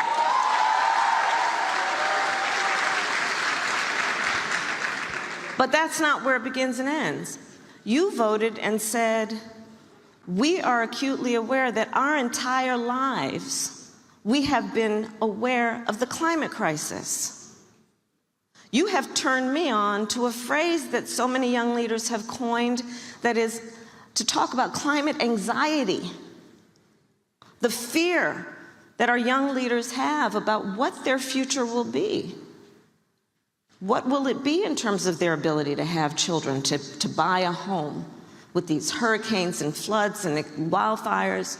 And you all voted saying, y'all got to deal with this. And because you did, we have been able to put $1 trillion into an investment that is about climate resilience, adaptation to the crisis, and what we need to do to invest in the clean energy economy. It's because you voted that that happened. Because you voted and said, we need to deal with an issue like lead pipes. Because in too many of our communities, our babies have been drinking toxic water out of these lead pipes. Think Flint and other places around the country. And you said it's about time that needs to be dealt with. Because you voted we are on track to remove all the lead pipes in our nation. Because you voted and said our HBCUs are some of the greatest centers of academic excellence. We have now invested over $7 billion in our HBCUs. Which is unprecedented. So these are some of the many examples of what happens. And when we think about our role of leadership and what we want to do to change things for the better, one of the great tools that we have is our vote, among the many tools that we have. And for anybody that did not vote, the Secret Service wants to have a word with you outside, so we can, I'm just joking. Make sure you but vote. Seriously, well, two things, actually. The head of my Secret Service detail is a Hampton graduate.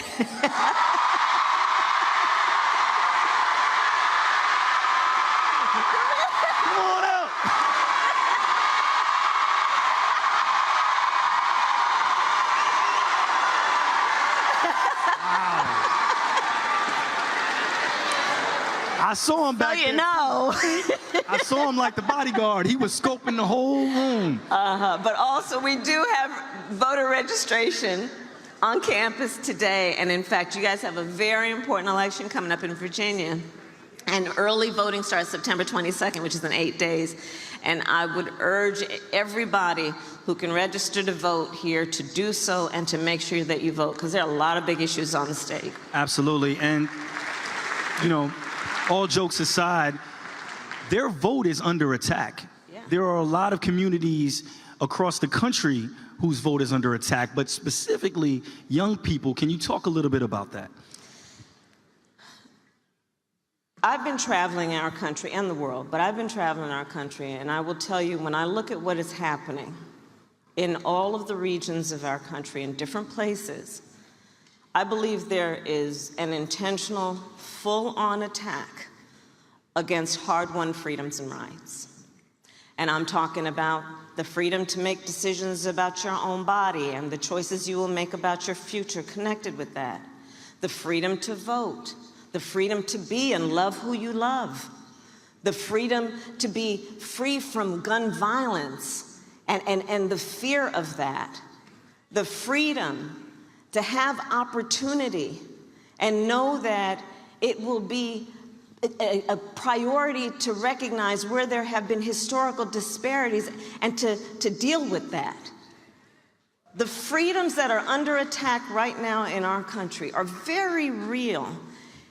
And Hamptonians, we have a particular responsibility to all of the founders, all of the folks who sat here generations before, to protect and defend those freedoms they fought for so hard and are now under attack.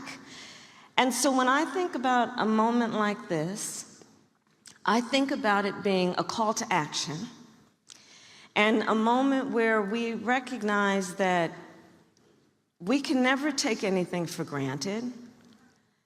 And it will be incumbent on us to look in the mirror and ask ourselves, well, what are we going to do about it? And I know when I look at who's here, you've already made that decision. You're going to be active and you're going to lead. And that's so important. It's so important. All right, let's talk about this with our panel. No, I'm not going to you first, Reese. No, absolutely not. I'm gonna start with Lauren. Lauren, Josh Barrow has been getting a whole lot of attention. CNN had him on today with Andrew Yang, not a single black person on the panel. And he's written this piece, and he's been joined by a bunch of other white men out there talking about how either Joe Biden should not run for re-election, and if he does run, he should be replacing Kamala Harris as the vice president. And I'm like, y'all stupid. So Barrow literally writes this piece where he says that, well, because Kamala Harris doesn't come from a place with lots of black people, she has no black political base, so therefore they won't lose much by replacing her. I said, and I tweeted at him, this is why you shouldn't listen to white political so-called experts who know nothing about black people. Yeah, I mean, wild stuff. I don't know what they're doing. Isn't it interesting that they sort of made an argument about Joe Biden's age, which is really the thing that is the impotence of the Ignatius column in the Washington Post and the Von Driel column that happened today, and of course Josh Barrow. They made that Kamala Harris's problem. that the president is showing his age is somehow the vice president's problem. And, at the end of the day, Kamala Harris is the most analyzed vice president in American history. I mean, it is incredible to me, the level of analysis, the level of criticism for Kamala Harris. And that is because it's a hit dog hollering type argument. The reason there's analysis is that everybody sees Biden showing his age, and that we know that we have a Republican Party that is post-factual and post-truth and really, post-democracy, openly talking about dismantling democracy. And all of those things converging is what is making, for some reason, Kamala Harris the focus of everything. But obviously, Josh Barrow has no idea what he's talking about. There would be an absolute mutiny in the Democratic Party if the first black vice president of the United States, a woman, were to in some way be displaced, knowing, of course, that the number one voting bloc for the Democratic Party is black women. So I'm not sure how they're going to figure out how to get around this. I'm not sure why we're seeing 3 and 4 opinion columns, 2 in the Washington Post, which has a new op-ed group set up in there. So I'm not sure why they're suddenly focused on Kamala Harris. But that was really strange. The thing that she's doing with the HBCU tour is interesting. One criticism I would have here, unfortunately, for her and the president, is that they are not outlining to me in a most urgent way what we're dealing with here in this country at this historic moment. They have the 2 biggest bullhorns in the country, the president and the vice president. And somehow they're very reluctant to articulate in the harshest of terms how dangerous this iteration of the Republican Party is. For some reason, they won't do that.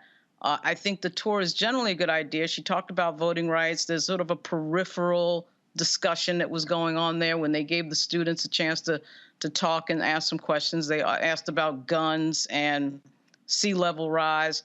I thought it was odd that Bobby Scott was not at this event. He is probably the most prolific appropriator for HBCUs in the history of Congress. And they're up in the $8 billion. She mentioned that $8 billion has been appropriated for HBCUs. 99% of that is Congressman Bobby Scott. This is his district in Hampton, and somehow they schedule this on a day that he can't attend because he's voting in Washington. That makes no sense to me. And I would say the same for Jennifer McClellan, who's a historic figure as the first black woman congressman from Virginia. Virginia has elections this year. Early voting is coming up in Virginia in 7 days. And so I think the vice president and the president need to be talking about that.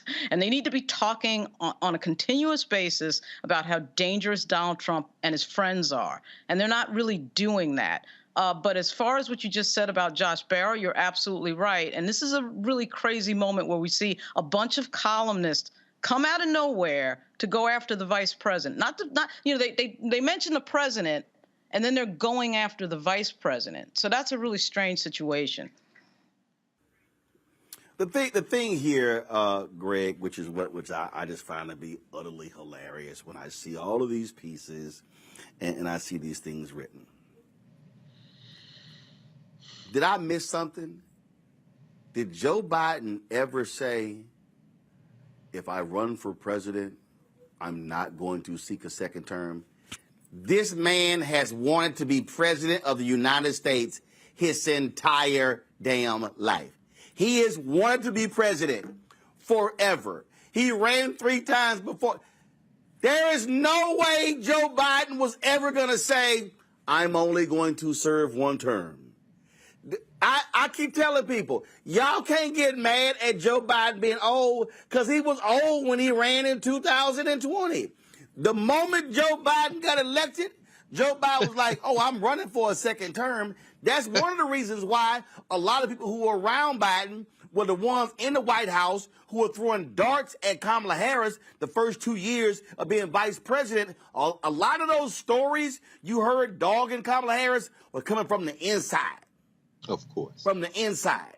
And so part of the reason, if you really want to step back and look at the breakdown of what happened here, then Senator Kamala Harris was one of the most attacked candidates. Okay? The Russian troll farms were attacking her. Okay, y'all, when you start having that much incoming fire, you then got to ask an important question. Why do they find her to be so dangerous? Because, Greg, you don't fire that much firepower at somebody if you're not scared of them. Well, or unless you have other plans. I mean, Gavin Newsom wants to be president of the United States. Maybe not this election, but the next cycle. And, you take out the competition. Joe Biden, he's going to limp along as long as he can until, the reelection and beyond. Maybe he gets reelected for a second term, maybe not. But, in this case, Kamala Harris is the hardest working vice president in any memory I can recall, certainly my living memory. And, this kind of harkens back to the last segment when you were talking about fighting. And again, anytime I hear Lauren Victoria Burke, I'm going to learn something. I mean, she just broke down the politics, the inside baseball game. You got the chattering classes, the pundits, clearly sending a flag up the flagpole to see if anybody going to salute at it. Don't think that Joe Biden isn't fully aware of what's going on and that the Democratic operatives aren't fully along. But again, as you said, if you're going to fight, you're going to have to be non-conventional, at least in the sense of that staid architecture of the Democratic Party as we have experienced it. And how many times have you talked to us, Roland, about these consultants, these folks who are on Democratic Party payroll that continue to play the non-winning message? Seems to me the Vice President of the United States is on the horns of a dilemma that she's always been on. Can you let Kamala be Kamala? In other words, can you turn her loose? The answer to that is no. The Democratic Party is a straitjacket of sorts, and I'm not saying that I would agree with the vice president on everything, but I would say this. When she is relaxed, when she is in front of the home team audiences like she was today, you get a glimpse of how she should be deployed all the time. There are 8 1/3 million more voters in the electorate since the 2022 midterms that turned 18. Since 2022, 8 1/3 million. 4.5 million of them are white, but most of them are in the Midwest, not the South. You've got 2 million Latinos, and you've got 1.2 million black youth. You've got 500,000 Asians and 800,000 Native Americans.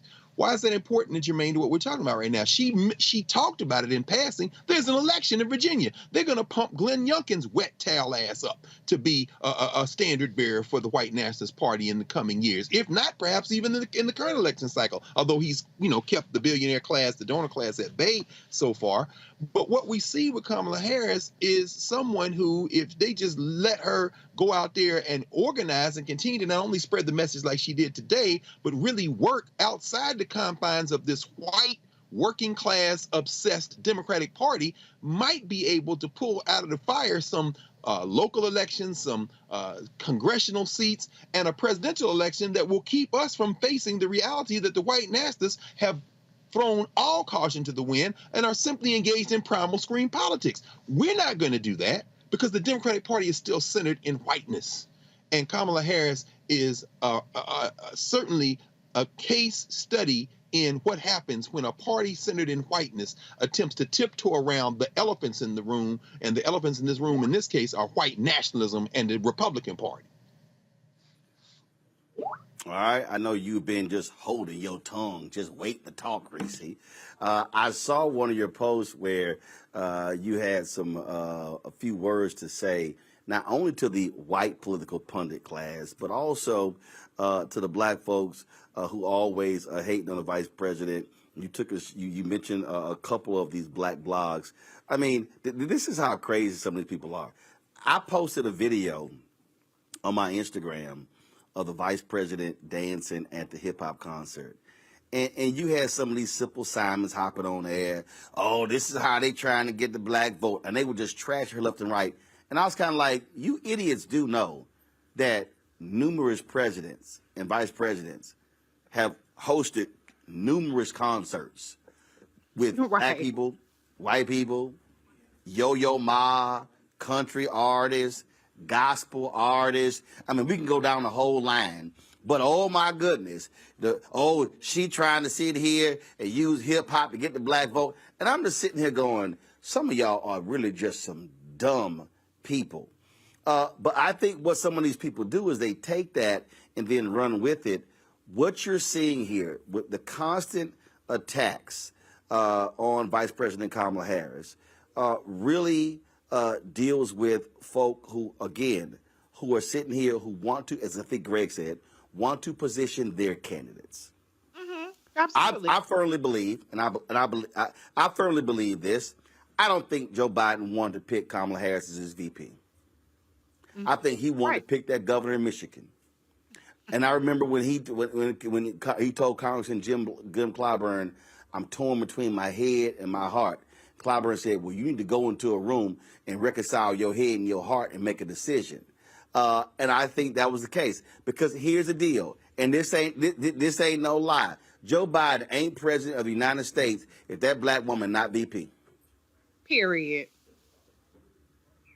I mean, I think this whole notion that the Democratic Party is somehow strengthened by having a white person, a two white person ticket, or in the even more absurd notion that replacing Vice President Kamala Harris with a white woman would strengthen the Democratic Party is just nothing but racist delusion and fantasy. These pundits are out of touch, and they're just engaging in like racist role playing. And I think the hoods are off, but they're really very much irrelevant. I do get enjoyment out of calling them motherfuckers and all kind of stuff. But the reality is, you haven't had a white woman win on anybody's presidential ticket. If white women were having such a moment in politics, why you don't have not one nary a white woman running for president on the Republican side? Why is it only Nikki Haley? You have white women that are senators, you have white women that are governors, but not nary one of them done jumped in the doggone Republican primary, because they know that the Republicans ain't voting for no damn woman to be president. And maybe some of them are hoping that Donald Trump or whoever will pick them to be vice president, but I'm not even convinced that's going to happen. And so all this stuff is really just them getting their rocks off. They've been trying this for years, and I said for years that she's not going to be replaced, but she's not going to be replaced for a number of reasons. Number one, you actually have to have a vice president that you trust, that you have camaraderie with, and that is an asset in your administration. And it's obvious that Joe Biden does have a good camaraderie with Kamala Harris. Now, some of the people in his team that were backbiting her, a lot of those people are now gone. But, you don't have a substantive reason. But as I pointed out yesterday, there's actually no data reason behind it. when people are asked who they think should be the vice president, people are sticking with Vice President Kamala Harris. And guess what? White women like Gretchen Whitmer ain't even registering. They're saying if it's not her, then it's Bernie, it's Pete Buttigieg. I haven't even seen Gavin Newsom at the top of that list. And so a lot of this stuff is just people just throwing darts at the water. And to your other point, I do want to say that a big part of this is because of her strength, not because of her weakness. If they really felt like Vice President Kamala Harris, and I'll talk about Republicans as well, was such a drag on the ticket, they would be mute. Because the last thing that they would want anybody to do is take the person that's supposed to be such an anchor off the ticket. And if Joe Biden was such a weak candidate, why isn't nobody else running against him aside from a damn anti-vaxxer and some voodoo or new age healer or whatever the hell Marianne Williamson claims herself to be? Because they know they can't beat Joe. And they know that he's the best option in order to beat in Trump or DeSantis. I'm not saying that because I have any personal affection for him. I'm saying that because he won. And he won along with and because of Vice President Kamala Harris. So anybody got a problem with it, just going to have to stay mad. And the last thing I just want to say is that she has actually been out there sounding the horn. She's been taking it to Ron DeSantis. She was right there in Jacksonville, you know, within days of them actually passing that racist slavery curriculum. She was right there in, was it Tennessee with the Tennessee 3, and they booted Justin Pearson and Justin Jones out there. She really has been on the forefront. She's not as good at a soundbite, but I do believe that the cumulative impact of her presence will eventually be what outweighs the fact that she hasn't given people that soundbite, or when she does go viral, it's because of some bullshit, because all people care about is the frivolous stuff. She has the receipts, and I think that ultimately that's what's going to be a huge asset to Biden and the Democrats. Oh, one more thing, I forgot this. A lot of people talked about Vice President Harris. Wait, one more. I had to say this because a lot of these same white pundits talked about how ridiculous it was that Vice President Kamala Harris was focusing on abortion. Why is she focusing on abortion in the midterms? And that was one of the most animating reasons for Democratic voters in the midterms. And that was a big part because she was storming the country around that. And the candidates that distanced themselves from Vice President Kamala Harris, the one that didn't want to show up when she came to their town to be seen with her, those candidates lost. The ones that leaned in won. She was in Los Angeles the day before Karen Bass's runoff. Karen Bass won, despite the fact that she was outspent $100 million. So if you want to talk about the receipts, I can lay out all the numbers, facts, not feelings when it comes to Vice President Kamala Harris. And I'm done. You done? I'm done. You done? Unless I have to clap back, but I'm done for now. Lord. All right, y'all. Oscar Jimenez, of course, seeing it. This was a video that he put on Twitter of the Hampton students trying to get into the auditorium where VP Harris was speaking. Play the video, y'all. I'm talking over it. So this is what it looked like outside there. She's going to be speaking tomorrow at North Carolina A&T.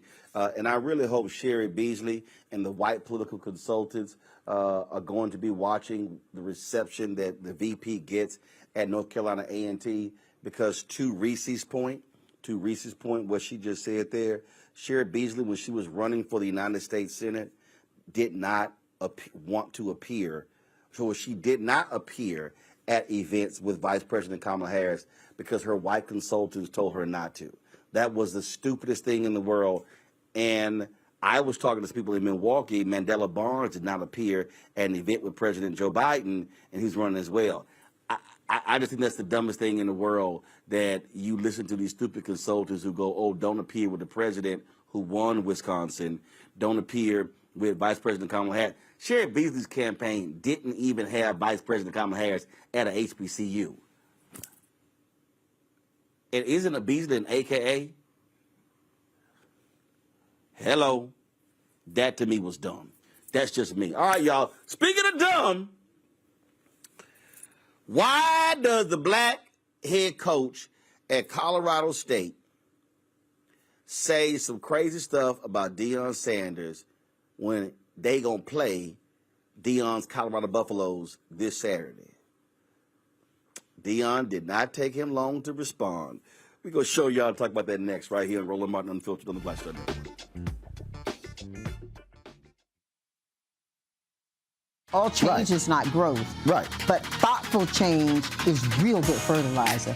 And that's what has been so beneficial to us. But you also were not afraid of the pivot. Well, I'm a black woman in business. Come on, I don't care how I dress up. I don't care who I'm speaking with. I don't care what part of the world I am in. I still am a black woman in business. Being afraid of the pivot, being fearful of change is not what got me here. Respectful of change. Respectful of pivot, yeah. Fearful? No, no.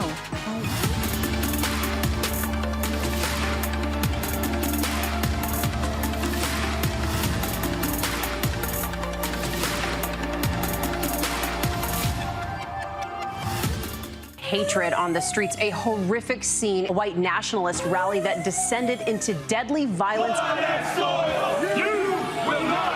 White people are losing their damn minds. As an angry pro-Trump mob storms the U.S. Capitol, We're about to see the rise of what I call white minority resistance. We have seen white folks in this country who simply cannot tolerate black folks voting. I think what we're seeing is the inevitable result of violent denial. This is part of American history. Every time that people of color have made progress, whether real or symbolic, there has been what Carol Anderson at Emory University calls white rage as a backlash. This is the rise of the Proud Boys and the Boogaloo Boys. America, there's going to be more of this. Here's all the Proud Boys, guys. This country is getting increasingly racist in its behaviors and its attitudes because of the fear of white people. The fear that they're taking our jobs, they're taking our resources, they're taking our women. This is white fear.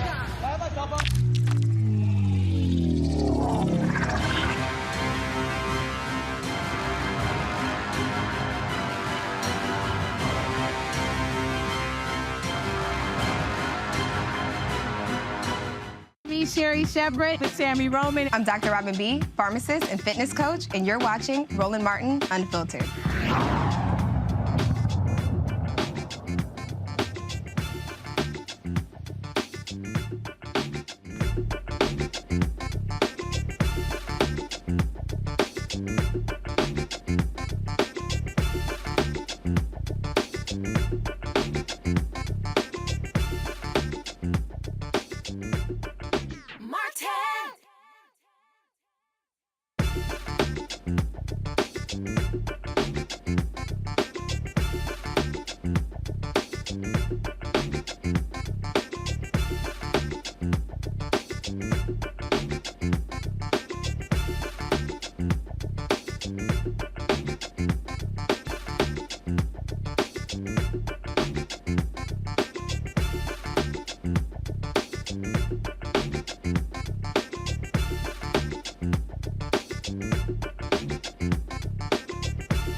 All right, folks, welcome back to Roland Martin Unfiltered. So, we all know Deion Sanders, Colorado Buffaloes, have begun the season 2-0.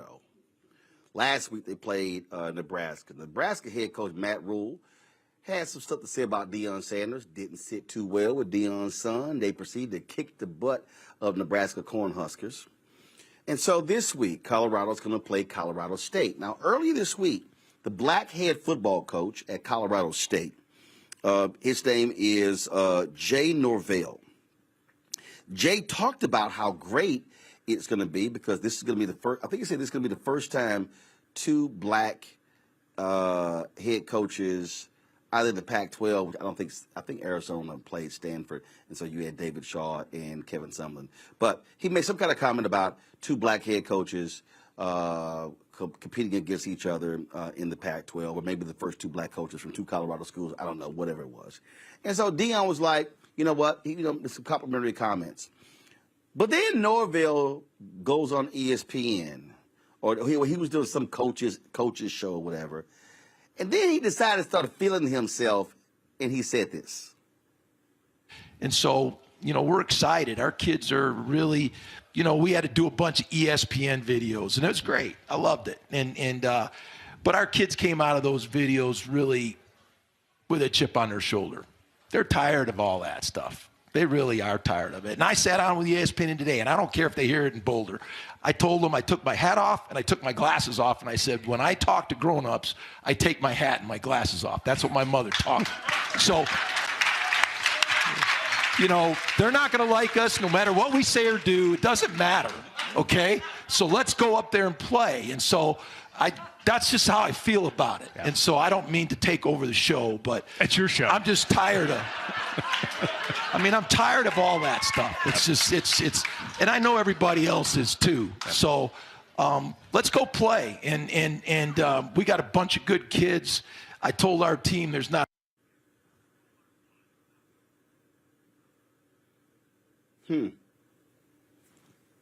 That's what you had to say. Okay. Obviously, Deion Sanders caught wind of the video, and when he was coaching his team today, he said this. Yes, sir. I'm minding my own business, watching some film, trying to get ready, trying to get out here and be the best coach I could be. And I look up and I read some bull junk that Deion said about us. Talk to us. Once again, talk to us. Why would you want to talk about us when we don't talk about nobody? All we do is go out here, work our butts off, and do our job on Saturday. Yes, but when they give us ammunition, they unmessed around and made it what? It was just going to be a good game. And made this shit personal. They unmessed around and made it personal. Now it was going to be a great test, a battle of Colorado, but they unmessed around and made it personal. You know what happened to them last security guards? Last security guard, talk to him, Jimmy. That's right. What Jimmy? Jimmy, talk to him, Jimmy. Y'all know what happened to the last. Y'all know what happened to the last security guard. Come on, Craig, go down. Y'all know what happened to the last. You don't even know. You don't even know. Hey, bump on me, bump. Now, remember Norvell said, you know, my mama told me, when you talk to adults, you take your hat off, you take your shades off. Did not take Twitter and the social media long to dig up photos of Jay Norvell at post-game news conferences looking like this.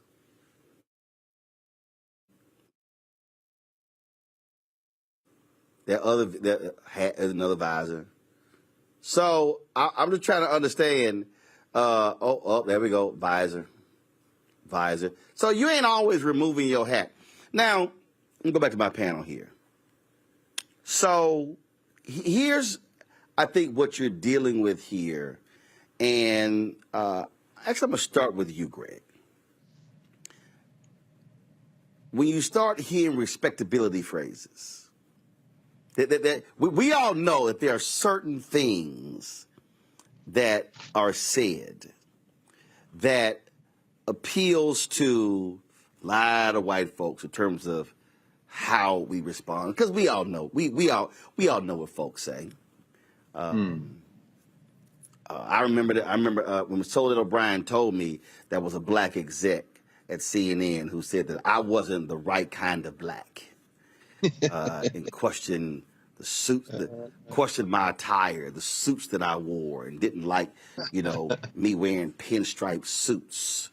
And it's always trying to get us to change our look and how we speak to make white folks more comfortable. And so when I heard that coming from Jay Norvell, and then you throw your mama in, and basically what you're saying is, my black mama raised me right. But see, that's one of them over there from the other side of the tracks. His black mama didn't raise him right because he don't take his hat off and take his shades off. Last year, and he was, Jay Norvell coached at Nevada for 5 years, and he went 33-26. So he was only 5 games over 500. So then he got hired at Colorado State. Last year, Colorado State went 3-9. They opened the season 0-1. So that's the coaching record. That's the coaching record of Jay Norvell. Now, if I pull up right now, Greg, the coaching record of Deion Sanders, and I look at, Jackson State, and then I look at, Colorado. Let's see, Jackson State went 4-3, then 11-2, then 12-1, and now they're 2-0. So he's lost 6 games as a head coach, has won 29 games. Man, don't nobody care about no doggone hat and shades. They judge you based upon wins and losses. And I'm sitting there going like, Jay Norvell, come on, man, you a brother. You know better than that nonsense. I mean, Norvell and Sanders are both black employees of historically plantation college athletics. I really don't have a dog in this fight, Roland. It may not be easy for some folk to hear, but, back in April, the UFC and WWF teamed up to merge and create a $21.4 billion sports entertainment company. I look at plantation-style college athletics the way I look at WWF wrestling. The only people who think that's real are the spectators. And I think Deion Sanders is great for historically plantation college athletics with the cowboy hats and the shades. I saw him walk an old white lady onto the field playing an HBCU song. It wasn't the band playing it, thank God. If he says, give me my theme music to the Colorado band, I hope they play Money, Money, Money, Money, because Here I Go was left in Jackson. But, I do take note of the fact that of the 36,000 students at the University of Colorado, only about 2.5% are black. That for the first time in the history of their spring game, they charged $10 a seat, and they made $600,000 off of admissions, concessions, and swag gear. Sanders is moving a lot of product there, and he said himself last weekend that he thinks the city of Boulder made about $18 million. Deion Sanders is good for business, like WWF conflict sales. And so I really don't take any of this very seriously. Deion Sanders missed his historical moment. I think his historical moment would have been to take all that talent and all that swag and all that branding and keep it in HBCUs. Once he did that, he rejoined the historically plantation ecosystem with which he is very familiar. I wish him the best. I wish him the worst. I really don't have a dog in this fight. And when it comes to the kind of talk they're having, whether the other brother is a brother or not, is really of no consequence to them folk, because all they doing is counting money, brother. It's prime time in Boulder. And it's you also mentioned 2%. There's also 2% at Colorado State. It doesn't mean any black people there in Colorado. In Colorado, but it's always interesting because, Lauren, I've literally seen white coaches got hat. Jimbo Fisher wears a hat in the postgame news conference. And I'm sitting like Jay Norvell, come on, man. Let's not even play into this little silliness. When you made a comment earlier in the week about how it's great to see 2 black head coaches at the 2 institutions in Colorado, then you come out with this silly stuff here, and then the white folks watching your show start cheering. That's right. Come on. Game recognized, game. Yeah. Is Norvell black? I mean, he's black? Yeah. No, he's black. Okay. And his dad, as a matter of fact, his dad, no, he's black. And in fact, his dad was the athletic director at Michigan State. Oh, he's black. Okay. I know nothing about, I follow the NFL and the New York Yankees. That's pretty much it for me. I don't follow college sports until Deion Sanders. Deion Sanders has made me watch a team that I would never have dreamt in my entire life I would ever watch, which is Colorado. Okay. I mean, he basically did what Tiger Woods did for me with golf. I would have never watched golf if it wasn't for Tiger Woods. I was glued to golf after Tiger Woods. Now I'm glued to this team, this Colorado team. Because even though I agree with Dr. Carr on a lot of what he said, this moment right here where we have a very confident, very assertive, and very talented, smart black male who's not afraid to be confident and assertive in front of everybody is the reason why he's getting these dumb comments from other people in college football. They are nervous in the same way that we saw, in the historical sense with people like Jack Johnson and Muhammad Ali and Jim Brown, where when you come across this confidently and then you deliver and you're winning games, and then to add to it, his son is the quarterback, it unnerves certain people and it unnerves other black people sometimes, right? So that's what this whole moment is about. It's very foolish. It's very stupid. I hope they win. I think they have a late game on Saturday night, which I will be watching after I go over to Howard to watch Howard and Hampton. I do wish he had stayed with HBCUs, of course, but I do love seeing someone black, whether it's Beyonce or Deion Sanders, bring the gate, bring the money, bring the power. I love seeing the whole thing. And again, I don't know nothing about really. I don't know anything about college football other than this thing that's happening right here, which I am enjoying a great deal. I pulled this story up. I pulled this up right here, Reese. It looks like Colorado is favored to win by about 23.5 points. I'm just saying, it ain't really a good thing to sit and talk a little trash when you might get the brakes beat off of you. And Deion might sit here and say, no, put up 60 or 70 on them. And I guess I think back, remember the scene from Remember the Titans when the white coach called Herman Boone, played by Denzel Washington, a monkey, and then when the game was over, Denzel shook his hand and then tossed a banana at him. I don't know about y'all, but if I'm Deion, I'm going to beat y'all by 50, 60 points. I might come to the center field, shake your hand, and toss a pair of shades at you. I'm petty like that. I'm petty like that. Reese, we know you petty, but I'm petty like that too. Oh, first of all, I think there's no dispute on your level of petty. Okay, Roland. So we are here and here on that.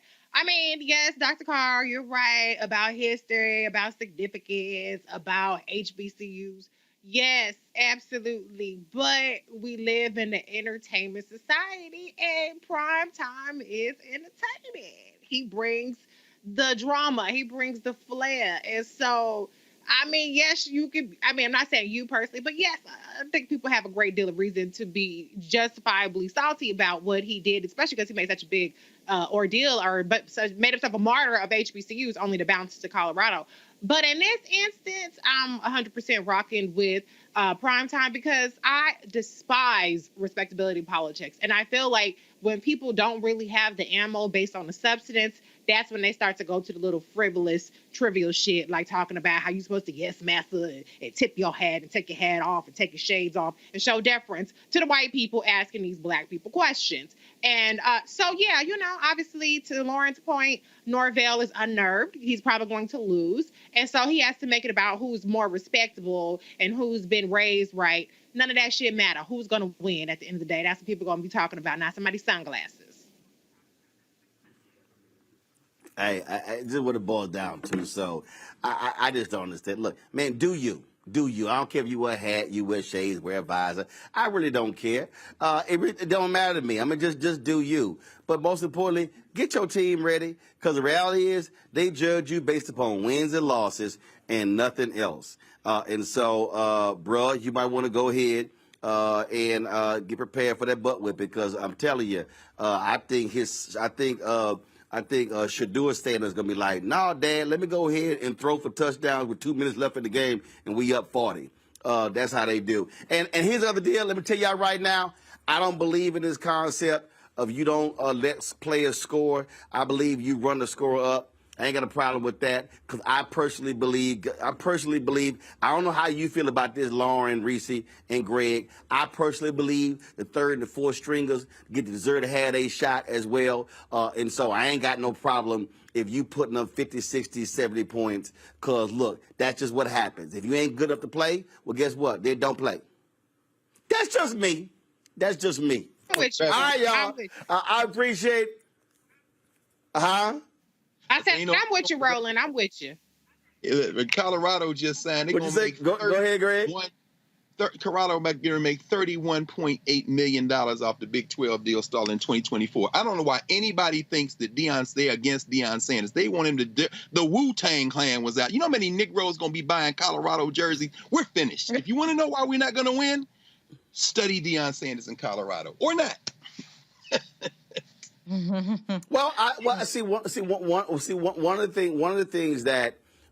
the things that I remind people, to the point, and I've said this before, And folks, if y'all really pay attention to this show, one of the things that we try to do is really get people to understand history and break this whole thing down. Go back to the foreshot. Understand the history of how we break this whole thing down. And that is, we have to understand institution building, and you also have to understand following the money. And so when you look at, perfect example, and I understand why we do it, but I think a lot of times we don't actually step back and ask ourselves why we do it. We talk about Jackie Robinson breaking the major league color barrier, and we hail that.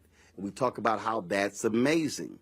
But I think people forget, first of all, the great players were in the major leagues.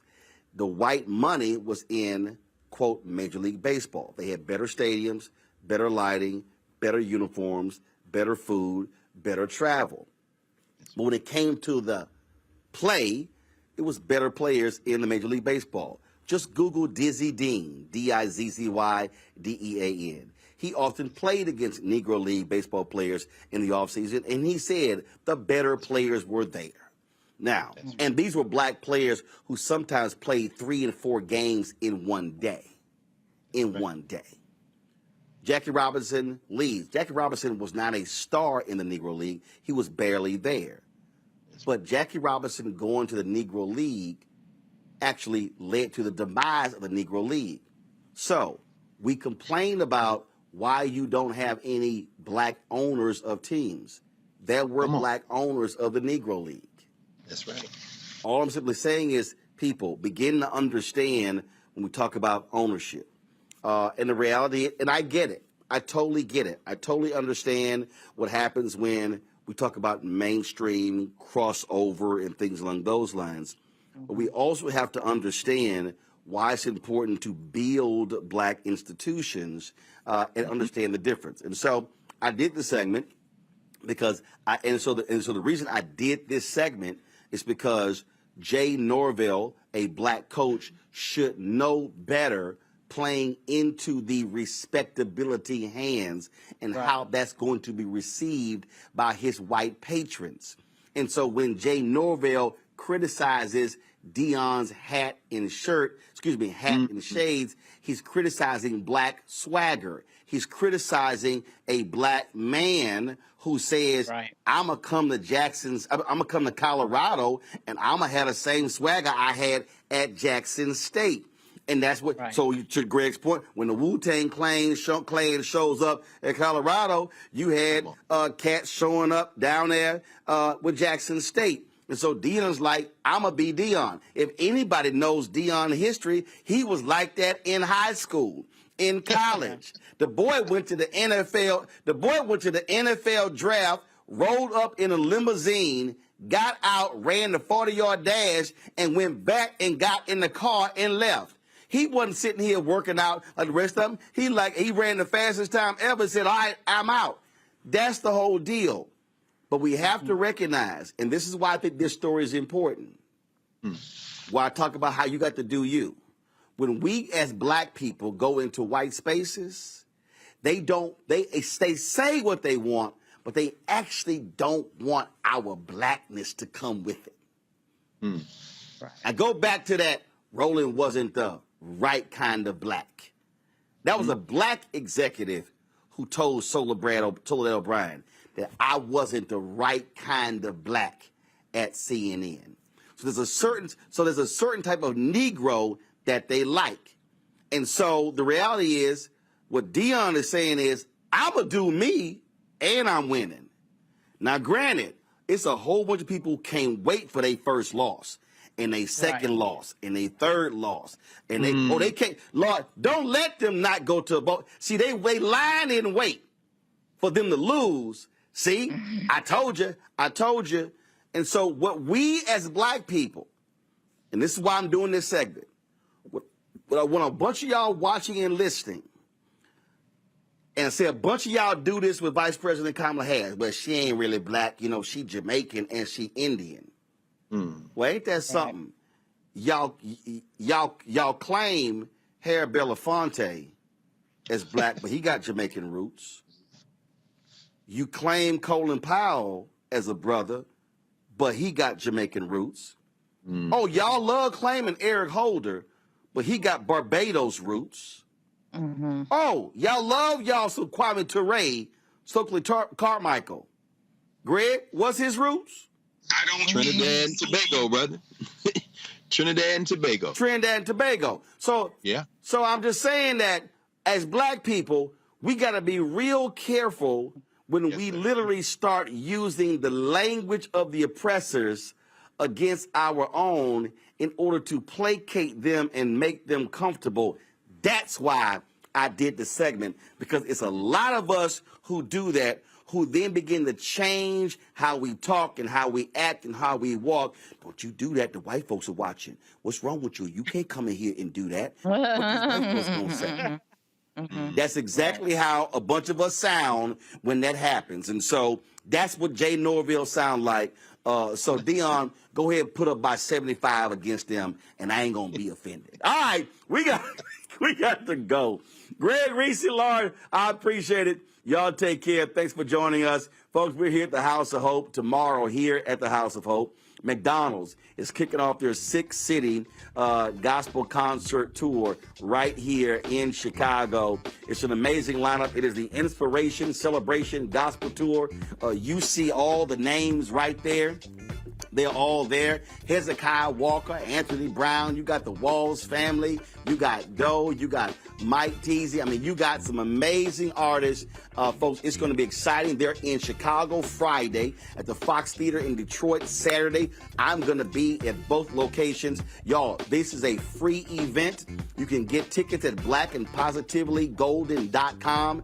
blackandpositivelygolden.com. And so we're looking forward to it. So that's why we're here, and we cannot wait to share some of this with you. Please do us a favor, folks. The content that we do is stuff that you're not getting anywhere else. We appreciate McDonald's being a partner with us, help with this Roland Martin Unfiltered. But y'all, it's a lot of companies out there who don't want to sit here and support black-owned media. And so we want you to understand why giving absolutely matters. We're about $400,000 short. Actually, it's now about $370,000. A lot of y'all have given over the past month. We're about $370,000 short of our goal. And so the goal is to get 20,000 of our fans contributing on average $50 each. That's a year. $4.19 a month, 13 cents a day. Understand, you get 2 hours of this show. You get 2 hours of Faraji Muhammad show. You get 1 hour of Deborah Owens' show. You get Reverend Dr. Jackie Hood Martin's show. You get Dee Barnes' show, Stephanie Humphrey's show. You get Dr. Greg Carr's show. You get my show, Rolling with Roland. Y'all, I got a fitness show I would love to launch. I've got a medical show I would love to launch. I've got a food show with Rock Harper I would love to launch, but the reality is the resources are needed to do those shows. And so your giving is critically important. And so if you give, 20,000 folks give, on average $50 each, that raises $1 million. That, of course, is really important for us. And so please support us in what we do. You can see your check and money order to P.O. Box 57196, Washington, D.C., 20037-0196. Cash App is $RM Unfiltered. PayPal is R Martin Unfiltered. Venmo is RM Unfiltered. Zelle is Roland at RolandSMartin.com. Roland at RolandMartinUnfiltered.com. Be sure, of course, you can also help us as well. And you can download the Black Star Network app. It's available on all platforms: Apple TV, Android TV, Roku, Amazon Fire TV, iPhone, Android phone, Amazon Fire TV, Xbox One, Samsung Smart TV. You can watch us on Amazon News, our 24-hour streaming channels on Amazon News. Simply go to Amazon Fire and pull up the Black Star Network. You can also tell Alexa, play news from the Black Star Network. If you look at Plex TV, you can watch our 24-hour streaming channel on Plex TV as well. Folks, next week, I got a big announcement. 2 of the platforms that they're adding our network. Man, the growth is phenomenal. And so watch us on Plex TV as well. And don't forget to get a copy of my book, White Fear: How the Browning of America is Making White Folks Lose Their Minds. Available at bookstores nationwide. When you buy this book, those proceeds go right back into the show as well. Folks, thanks a bunch. I appreciate it. Thank you very much, Reverend Charlie Dates. Of course, Pastor Salem Baptist Church, the House of Hope, and of course, Reverend James Meeks, who he preceded Charlie Dates. Both of them are in Kenya as well, so I want to thank them. I'm using Reverend Dates' office here at the church, and so we appreciate all of that. Nice office, Doc. Give me the slider shot. I like this here. We have the big screen TV, got the logo in here, so I appreciate it, Reverend Dates. Thanks a bunch. Folks, that's it. I'll see y'all tomorrow right here. Roland Martin Unfiltered, live from Chicago on the Black Star Network. Holla!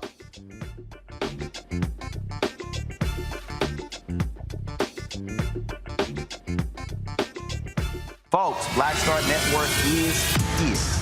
Hold no punches! I'm real revolutionary right now. Support this man, Black Media. He makes sure that our stories are told. Thank you for being the voice of Black America, Roland. Stay black. I love y'all. All momentum we have now, we have to keep this going. The video looks phenomenal. See, there's a difference between Black Star Network and Black-owned media and something like CNN. You can't be Black-owned media and be scared. It's time to be smart. Bring your eyeballs home. You dig?